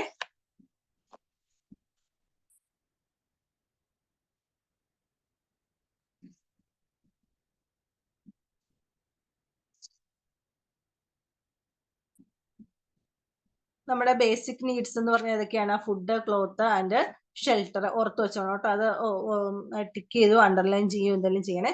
അടുത്ത ഏതാണ്? Explain decides. ഡിസൈഡ്സ് എന്ന് പറയുന്നത് എന്താണ്? നമ്മുടെ ആഗ്രഹങ്ങളെയാണ് അല്ലെ? ഇപ്പൊ മനുഷ്യന്റെ ആഗ്രഹങ്ങൾ ഒരിക്കലും എന്താണ്? ലിമിറ്റ് ഉണ്ടോ? അൺലിമിറ്റഡ് ആയിരിക്കും അല്ലെ? നമ്മൾ എപ്പോഴും എന്താണ്? ഹ്യൂമൻ വാൺസ് എന്ന് പറയുന്നത് എപ്പോഴും എങ്ങനെയായിരിക്കും? അൺലിമിറ്റഡ് ആയിരിക്കും. റിസോഴ്സസ് എന്ന് പറയുന്നത് എങ്ങനെയായിരിക്കും? ലിമിറ്റഡ് ആയിരിക്കും. എന്ന് പറഞ്ഞാൽ എന്താണ് അതിന്റെ മീനിങ് എന്ന് പറയാ? നമ്മുടെ ആഗ്രഹങ്ങൾ എപ്പോഴും എങ്ങനെയായിരിക്കും? ഒരു പരിധിയില്ലാത്തതായിരിക്കും. നമ്മൾ എന്തും ആഗ്രഹിക്കും, പക്ഷെ അതിനുള്ള വിഭവങ്ങൾ നമ്മുടെ കയ്യിൽ എങ്ങനെയായിരിക്കും? കുറവായിരിക്കും അല്ലെ? ഇപ്പൊ നമ്മള് വിചാരിക്കുക നാളെ എനിക്ക് അതെ ബാംഗ്ലൂർ വരെ പോകണം നമുക്ക് ആഗ്രഹിക്കാം, പക്ഷെ നമ്മുടെ കയ്യില് നാളെ പോകാൻ ചിലപ്പോ എന്തുണ്ടാവില്ല? ക്യാഷ് ഉണ്ടാവില്ല അല്ലെ? അപ്പൊ അതിനെയാണ് നമ്മൾ എന്ത് പറയാ? നമ്മുടെ ആവശ്യങ്ങളും അത് ആ ഒരു ഡിസൈഡ്സ് എന്ന് പറയുന്നത് എന്താണ്? നമ്മുടെ ആഗ്രഹങ്ങളെ പറയുന്നത് അല്ലെ? നമ്മൾ ആവശ്യങ്ങളെ പൂർത്തീകരിച്ചു കഴിഞ്ഞാല് എന്താണ്? ആഗ്രഹത്തെ കുറിച്ച് നമുക്ക് എന്ത് ചെയ്യേണ്ടി വരും? ചിന്തിക്കേണ്ടി വരും. ജീവിക്കാൻ ഇത്തരം ആഗ്രഹങ്ങളെ പൂർത്തീകരിക്കേണ്ടത് അനിവാര്യമല്ല, എന്നാലും അവ നേടിയെടുക്കാനായിട്ട് ശ്രമിക്കും. ഇപ്പൊ നാളെ ബാംഗ്ലൂർക്ക് പോകേണ്ട ആവശ്യമൊന്നും ഇല്ല, എന്നാലും നമ്മുടെ ഒരു ആഗ്രഹമാണ് എന്താ? അവിടം വരെ പോകണം എന്ന് പറഞ്ഞ അല്ലെ? നമ്മുടെ ബാക്കി കാര്യങ്ങളൊക്കെ ചെയ്തു, അപ്പൊ നമുക്കൊരു ആഗ്രഹം അവിടം വരെ ഒന്ന് പോയേക്കാം. അപ്പൊ കയ്യിൽ ചിലപ്പോ അതിനുള്ള ക്യാഷ് ഉണ്ടാവില്ല, അത്യാവശ്യ കാര്യമൊന്നും അല്ല അല്ലെ? ഇപ്പൊ ഒരാളെ കാണാനോ ജോലി സംബന്ധമായിട്ടോ ഒന്നും അല്ല പോകുന്നത്, എന്താണ്? വെറുതെ ബാംഗ്ലൂർ ഒന്ന് കാണാൻ പോകണം. ചിലപ്പോ നമുക്ക് ആവശ്യമുള്ള കാര്യമല്ല, എന്നാലും നമ്മുടെ ഒരു ആഗ്രഹമാണ് എന്താണ്? അവിടം വരെ ഒന്ന് പോകണമെന്ന്. അതിനാണ് നമ്മൾ എന്താ പറയാ? ഡിസൈഡ്സ് എന്ന് പറയാ. പിന്നെ അടുത്ത എന്താണ്? Define expenditure. ടിക്ക് ചെയ്യണേ എക്സ്പെൻഡിച്ചർ. ഇതെല്ലാം ഒന്ന് ടിക്ക് ചെയ്ത് പോണോട്ടെ. ഏതെങ്കിലും ഒക്കെ നമ്മളോട് ചോദിക്കും. 2 മാർക്കിന് ചോദിക്കുന്ന ചോദ്യങ്ങളാണ്, അല്ലെങ്കിൽ 1 വേർഡ് ക്വസ്റ്റ്യൻ ആയിട്ട് ചോദിക്കാം. ഓർത്ത് വെച്ചോണേ.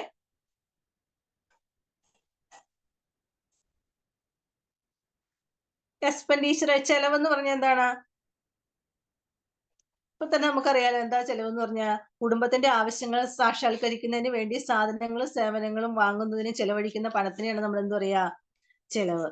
ഇപ്പൊ തന്നെ എല്ലാം മനസ്സിലായി അല്ലെ? വീട്ടിലേക്ക് നമ്മൾ സാധനങ്ങളും സേവനങ്ങളും നമ്മുടെ ആവശ്യങ്ങൾക്ക് വേണ്ടിയിട്ട് മേടിക്കുമ്പോൾ നമ്മൾ ക്യാഷ് എടുത്ത് കൊടുത്തിട്ടാണ് എന്ത് ചെയ്യുക? ചെലവഴിക്കുന്നത്. അതിനെയാണ് നമ്മൾ എന്ത് പറയാ? ചെലവെന്ന് പറയുക. നമ്മുടെ ആവശ്യങ്ങൾ സാക്ഷാത്കരിക്കുന്നതിന് വേണ്ടിയിട്ടാണ് നമ്മൾ എന്ത് ചെയ്യുക? സാധനങ്ങളും സേവനങ്ങളൊക്കെ വാങ്ങുന്നത്. ഈ ചെലവഴിക്കുന്ന പണത്തിനെയാണ് നമ്മൾ എന്ത് പറയാ? ചെലവെന്ന് പറയുക, എക്സ്പെൻഡിച്ചർ എന്ന് പറയുക. പിന്നെ ഒരു differentiate between goods and services. എന്താണ് ചോദിച്ചേക്കുന്നത്? സാധനങ്ങളും സേവനങ്ങളും തമ്മിലുള്ള വ്യത്യാസം എന്താന്ന് ചോദിച്ചിട്ടുണ്ട്.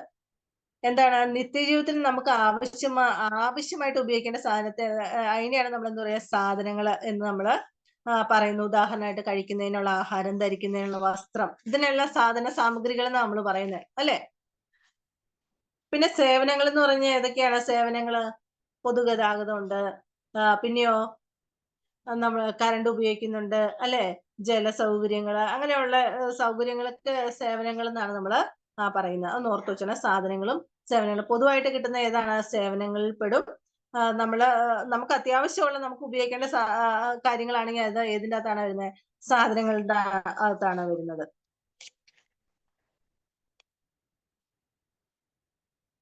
പിന്നെ ഒരു ചോദ്യം എന്താണ്? Display the various guide lines for the preparing and expenditure plan. ചെലവുകളുടെ ആസൂത്രണം തയ്യാറാക്കുന്നതിനായി സ്വീകരിക്കാവുന്ന വിവിധ നിർദ്ദേശങ്ങളെ എന്ത് ചെയ്യാം? വിശദീകരിക്കാം. നമ്മള് വീടുകളിൽ നമ്മൾ ചെയ്യാറുണ്ട്. എന്താണ്? പ്ലാനിങ് അല്ലെ? നമ്മൾ ഓരോ മാസത്തേക്ക് എത്ര ചെലവ് വരും അല്ലെ? നമ്മുടെ കയ്യിലുള്ള പണം വെച്ചിട്ടായിരിക്കും നമ്മൾ എന്ത് ചെയ്യുക? ഈ ചെലവുകൾ കണക്കൂട്ടുക അല്ലെ? ഇപ്പൊ നിങ്ങളെ പഠിപ്പിക്കാൻ വിടുന്നുണ്ട്, നിങ്ങളുടെ പേരൻസ് എന്ത് ചെയ്യും? ഇത് കണക്കൂട്ടും. അല്ലെങ്കിൽ നിങ്ങൾ സ്വന്തം പഠിക്കുന്ന കുട്ടികളാണെങ്കിൽ എന്ത് ചെയ്യും? നിങ്ങൾ ആലോചിക്കും അല്ലെ? ജോലി ചെയ്തിട്ട് കിട്ടുന്ന വരുമാനം എത്രയാണ്, അതിനനുസരിച്ച് ഫീസ് അടയ്ക്കണം അല്ലെ?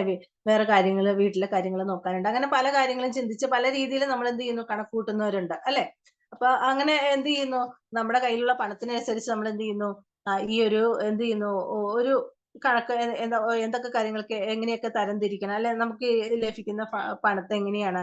ഒന്ന് നമ്മുടെ ഭക്ഷണം, വീട്ടിലേക്കുള്ള സാധനങ്ങൾ മേടിക്കാൻ, പിന്നെ വസ്ത്രത്തിന് എത്ര രൂപ ചെലവാക്കണം, അല്ലെങ്കിൽ വീട് അല്ലെ? വീട് മെയിൻ്റെനൻസ് ചെയ്യാനോ അല്ലെ വാടകയ്ക്കാണെങ്കിൽ അതിനുള്ള ചെലവ്, പിന്നെ വിദ്യാഭ്യാസത്തിനുള്ള അല്ലെ?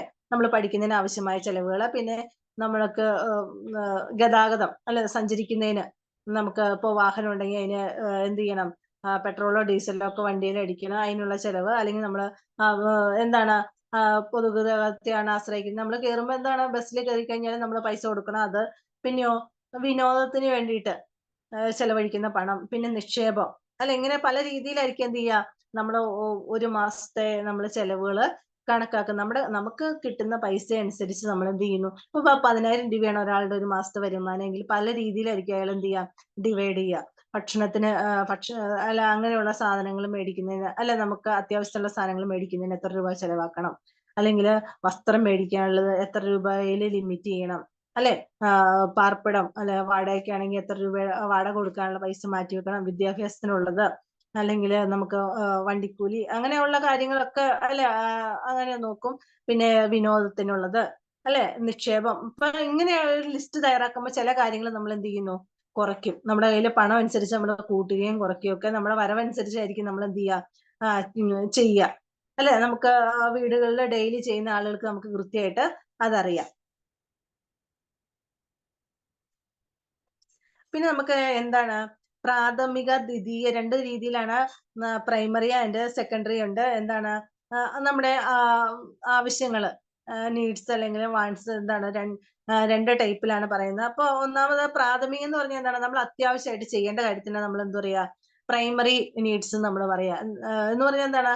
നമ്മൾ ചെയ്യണാണ്, മസ്റ്റ് ആയിട്ട് ചെയ്യണം. ഇപ്പൊ ഭക്ഷണം, വീട്ടിലേക്കുള്ള അരി സാധനങ്ങളൊക്കെ വാങ്ങിക്കണം. അത് നമ്മുടെ ഏതാണ്? ഫസ്റ്റ് നീഡ്സിൽ വരുന്നതാണ്. സെക്കൻഡ് നീഡ്സിലേക്ക് വരുമ്പോഴത്തേക്ക് എന്തൊക്കെയാണ് നമുക്ക് അതിനകത്ത് പറയാൻ പറ്റുന്നത്? നമുക്ക് വേണമെങ്കിൽ വീട്ടിലേക്ക് ആവശ്യമുള്ള ഫ്രിഡ്ജ് വാങ്ങിക്കണം. നമുക്ക് ഇത് കഴിഞ്ഞിട്ട് നമുക്ക് നമ്മുടെ കയ്യിൽ പണം ഉണ്ടെങ്കിൽ നമുക്കത് വാങ്ങിക്കാം. AC, വാഹനങ്ങള് അല്ലെ? അല്ലെങ്കിൽ എന്ത് ചെയ്യാം?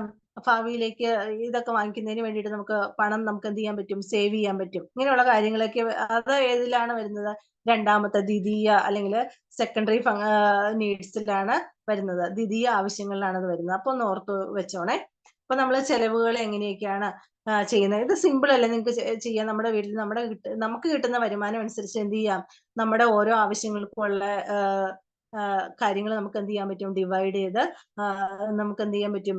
മാറ്റിവെക്കാം. അപ്പൊ നമുക്ക് കിട്ടുന്ന പൈസ, അപ്പൊ നിങ്ങൾ ഓരോരുത്തരും നിങ്ങളുടെ വീട്ടില് നിങ്ങൾക്ക് ഓരോരുത്തർക്കും കിട്ടുന്ന വരുമാനം എങ്ങനെയാണ്, അല്ലെങ്കിൽ നിങ്ങളുടെ പേരൻസിന് കിട്ടുന്ന വരുമാനം, അവരെങ്ങനെയാണ് ഓരോ കാര്യങ്ങളും ഡിവൈഡ് ചെയ്യുന്നത്, അല്ലെങ്കിൽ നിങ്ങൾ എങ്ങനെയാണ് ഡിവൈഡ് ചെയ്യുന്നത്, ആലോചിച്ച് നോക്കിക്കേ.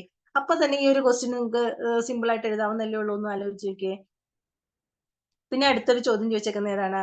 Define income management. ടിക്ക് ചെയ്യണേ. വരുമാന നിർവഹണം. അപ്പൊ എന്താണ്? കുടുംബ വരുമാനത്തിന്റെ ആസൂത്രണവും നിയന്ത്രിതവുമായ ഉപയോഗത്തെയാണ് വരുമാന നിർവഹണം എന്ന് പറയുന്നത്. നമുക്ക് കിട്ടുന്ന പൈസ മുഴുവൻ നമുക്ക് ദൂർത്തടിച്ച് കളയാനായിട്ട് നമ്മൾ ഒരിക്കലും ചെയ്യാറില്ല അല്ലേ? അപ്പൊ നമ്മൾ എന്ത് ചെയ്യണം? എപ്പോഴും ഇപ്പം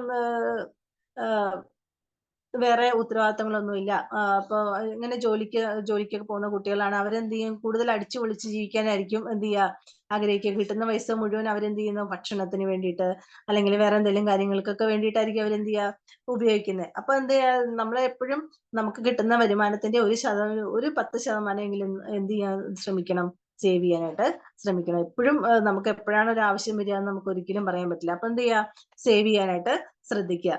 അത് എൻ്റെ ഒരു ഉദ്ദേശമാണ്. നമുക്ക് കിട്ടുന്നതിന്റെ നമുക്ക് എത്ര രൂപ നമുക്ക് വരുമാനം ഉണ്ടോ അതിന്റെ ഒരു 10% 5% എങ്കിലും നമ്മൾ എന്ത് ചെയ്യാൻ പറ്റും, ഒന്ന് സേവ് ചെയ്യാനായിട്ട്. ഇപ്പൊ ബാങ്കിൽ കൊണ്ടുവരണം എന്ന് പറയില്ല, നമ്മൾ വീട്ടിലെടുത്ത് വെച്ച് കഴിഞ്ഞാൽ നമ്മൾ എന്ത് ചെയ്യുന്നു, നമുക്ക് ആവശ്യങ്ങൾ വരുമ്പോൾ നമ്മൾ എടുക്കും അല്ലെ. എപ്പോഴും എന്ത് ചെയ്യാം, ഒന്ന് സേവ് ചെയ്ത് വെക്കുന്ന ആ ഒരു ശീലം എന്ത് ചെയ്യാ, ചെറുപ്പത്തിലേ ഒന്ന് ഉണ്ടാക്കിയെടുക്കുകയാണെങ്കിൽ നല്ലതാണ്.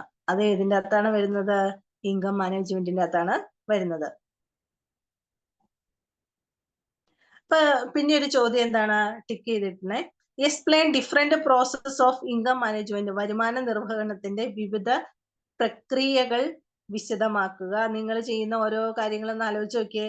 കുടുംബ വരുമാനത്തിന്റെ ഉപയോഗത്തെ ആസൂത്രണം ചെയ്യുക. എന്തൊക്കെയാണ് കുടുംബ വരുമാനത്തിന്റെ ഉപയോഗത്തെ? എന്താണ്, നമുക്ക് പല കാര്യങ്ങളും നിയന്ത്രിക്കാവുന്ന കാര്യങ്ങൾ നിയന്ത്രിക്കണം. പിന്നെയോ പണത്തെ പാഴാക്കാതെ സൂക്ഷിക്കാം. ചെലവ് നിയന്ത്രിക്കുന്നതിനായിട്ട് സമയം, പിന്നെയോ ഊർജം, കഴിവ്, അറിവ് എന്നിവ എന്ത് ചെയ്യണം, കൃത്യമായിട്ട് ഉപയോഗിക്കണം. അപ്പോൾ തന്നെ എന്ത് ചെയ്യുന്നു, കുറെ കാര്യങ്ങൾ നമുക്ക് കിട്ടും. ഇപ്പൊ നമുക്ക് എന്താണ് ചെലവ് നിയന്ത്രിക്കാൻ, നമ്മൾ ചെല്ലേണ്ട സമയത്ത് ചെല്ലുക അല്ലെ, കൃത്യസമയത്ത് ചെന്നാൽ ചിലപ്പോൾ കാണേണ്ട ആളെ നമുക്ക് ആ സമയത്ത് കാണാൻ പറ്റും. നമ്മൾ താമസിച്ചിരുന്നെങ്കിൽ ചിലപ്പോൾ അയാളെ കാണാൻ പറ്റില്ല, വീണ്ടും നമ്മൾ എന്ത് ചെയ്യേണ്ടി വരും, ചെല്ലേണ്ടി വരും. അപ്പൊ ആ സമയക്കുറവ് കൊണ്ട് നമുക്ക് എന്ത് ചെയ്യും, ചെലവ് അധികമാവുന്നുണ്ട്. പിന്നെ അത് ഊർജം പാഴാക്കുന്നു. നമ്മുടെ കഴിവിനനുസരിച്ച് നമുക്ക് പെർഫോം ചെയ്യാൻ പറ്റില്ല, വീണ്ടും എന്ത് ചെയ്യുന്നു, ചിലപ്പോൾ നമുക്ക് കിട്ടേണ്ട ജോലിയാണ് കിട്ടാതെ പോകുന്നു. പിന്നെ നമുക്ക് അറിവുണ്ടെങ്കിൽ നമ്മൾ പ്രയോഗിക്കേണ്ട സ്ഥലത്ത് പ്രയോഗിച്ചാൽ മാത്രമേ അതിന് വാല്യൂ ഉണ്ടാവുള്ളൂ അല്ലെ. അപ്പൊ അതൊക്കെ എന്ത് ചെയ്യാൻ പറ്റും, തക്ക സമയത്ത് പ്രയോഗിക്കാനായിട്ട് ശ്രദ്ധിക്കണം. ഇങ്ങനെയൊക്കെ കാര്യങ്ങളാണ് വരുമാന നിർവഹണത്തിന്റെ ഇതില് വരുന്നത്.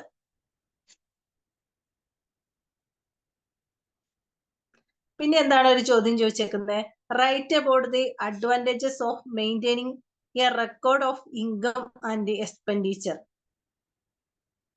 അത് നമുക്ക് ചെയ്യാവുന്ന ഒരു കാര്യം അല്ലെ, നമുക്ക് മിക്കവാറും എല്ലാവരും ചെയ്യുന്ന കാര്യമാണ്. എന്താണ്, വരുമാനത്തിന്റെയും ചെലവിന്റെയും കണക്കുകൾ സൂക്ഷിക്കുന്നത് കൊണ്ടുള്ള നേട്ടങ്ങൾ എന്തെല്ലാമാണ് അല്ലെ. എന്തൊക്കെ കാര്യങ്ങളാണ്, നമ്മൾ എത്രത്തോളം ഉപയോഗിക്കുന്നുണ്ട് അല്ലെ, എന്തിനെല്ലാം പണം ചെലവഴിക്കുന്നുണ്ട് എന്നറിയുന്നതിനും ചെലവുകളെ കുറിച്ച് കൃത്യമായിട്ട് മനസ്സിലാക്കുന്നതിനും എന്ത് ചെയ്യാൻ പറ്റും, നമുക്ക് സാധിക്കും അല്ലെ. നമ്മൾ ഓരോ കാര്യത്തിന് എത്രത്തോളം പണം ചെലവഴിക്കുന്നില്ല, എന്തിനൊക്കെയാണ് നമ്മൾ പണം ചെലവഴിക്കുന്നത് എന്ന് നമ്മൾ കൃത്യമായിട്ട് അറിയുന്നതിനും ചെലവുകളെ കുറിച്ച് കൃത്യമായിട്ട് എന്ത് ചെയ്യാൻ പറ്റും, നമുക്ക് മനസ്സിലാക്കാൻ സാധിക്കും.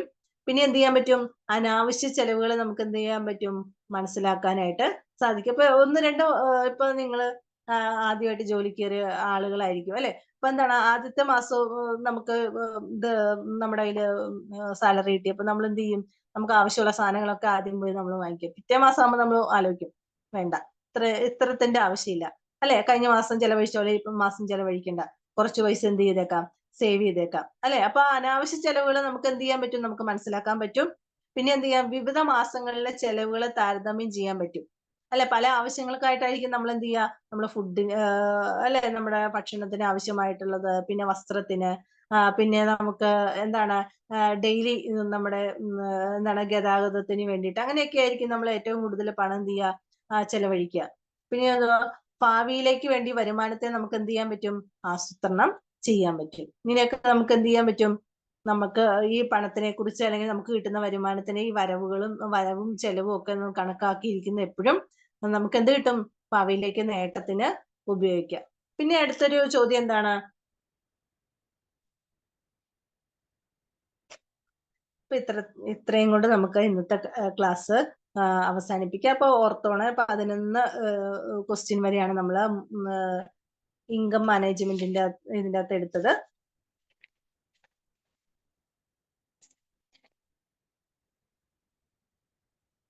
ഇപ്പൊ നമ്മൾ ഇന്ന് പറഞ്ഞ ചാപ്റ്റർ നിങ്ങൾക്ക് എളുപ്പ സിമ്പിൾ ചാപ്റ്റേഴ്സ് അല്ലായിരുന്നു നമ്മളെടുത്തത്. സ്പേസ് മാനേജ്മെന്റ് എങ്ങനെയാണ്, സ്ഥല നിർവഹണം എങ്ങനെയാണെന്നാണ് പഠിച്ചത്. പിന്നെ ഏതാണ്, ഫുഡ് പ്രിസർവേഷൻ ആയിരുന്നു 9ാമത്തെ ചാപ്റ്ററിൽ പഠിച്ചത്. ഒക്കെ എളുപ്പമുള്ള ചാപ്റ്ററുകളാണ്, നമുക്ക് ഒന്ന് ഓടിച്ചു വായിച്ചാൽ തന്നെ മനസ്സിലാക്കാവുന്നേ ഉള്ളൂ. അപ്പൊ ഇതിനെ കുറിച്ച് ആലോചിച്ച് ടെൻഷൻ വേണ്ട. നമുക്ക് ഹോം സയൻസ് ഏറ്റവും സിമ്പിളായ സബ്ജക്റ്റ് ആണ്, വായിച്ച് പഠിക്കാവുന്നേ ഉള്ളൂ. പിന്നെ ഇന്ന് തന്നെ ഒരു തവണയെങ്കിലും ഒന്ന് വായിക്കണേ. ഈ ടെസ്റ്റ് ഒന്ന് ഓടിച്ച് വായിച്ചിട്ട് വേണം ബുക്ക് എടുത്ത് വെക്കാൻ കേട്ടോ. ഇപ്പൊ എല്ലാവർക്കും സംശയങ്ങളൊന്നും ഇല്ല. Okay, thank you. Thank you miss. Thank you all of you. Thank you. Thank you, Miss. Thank U.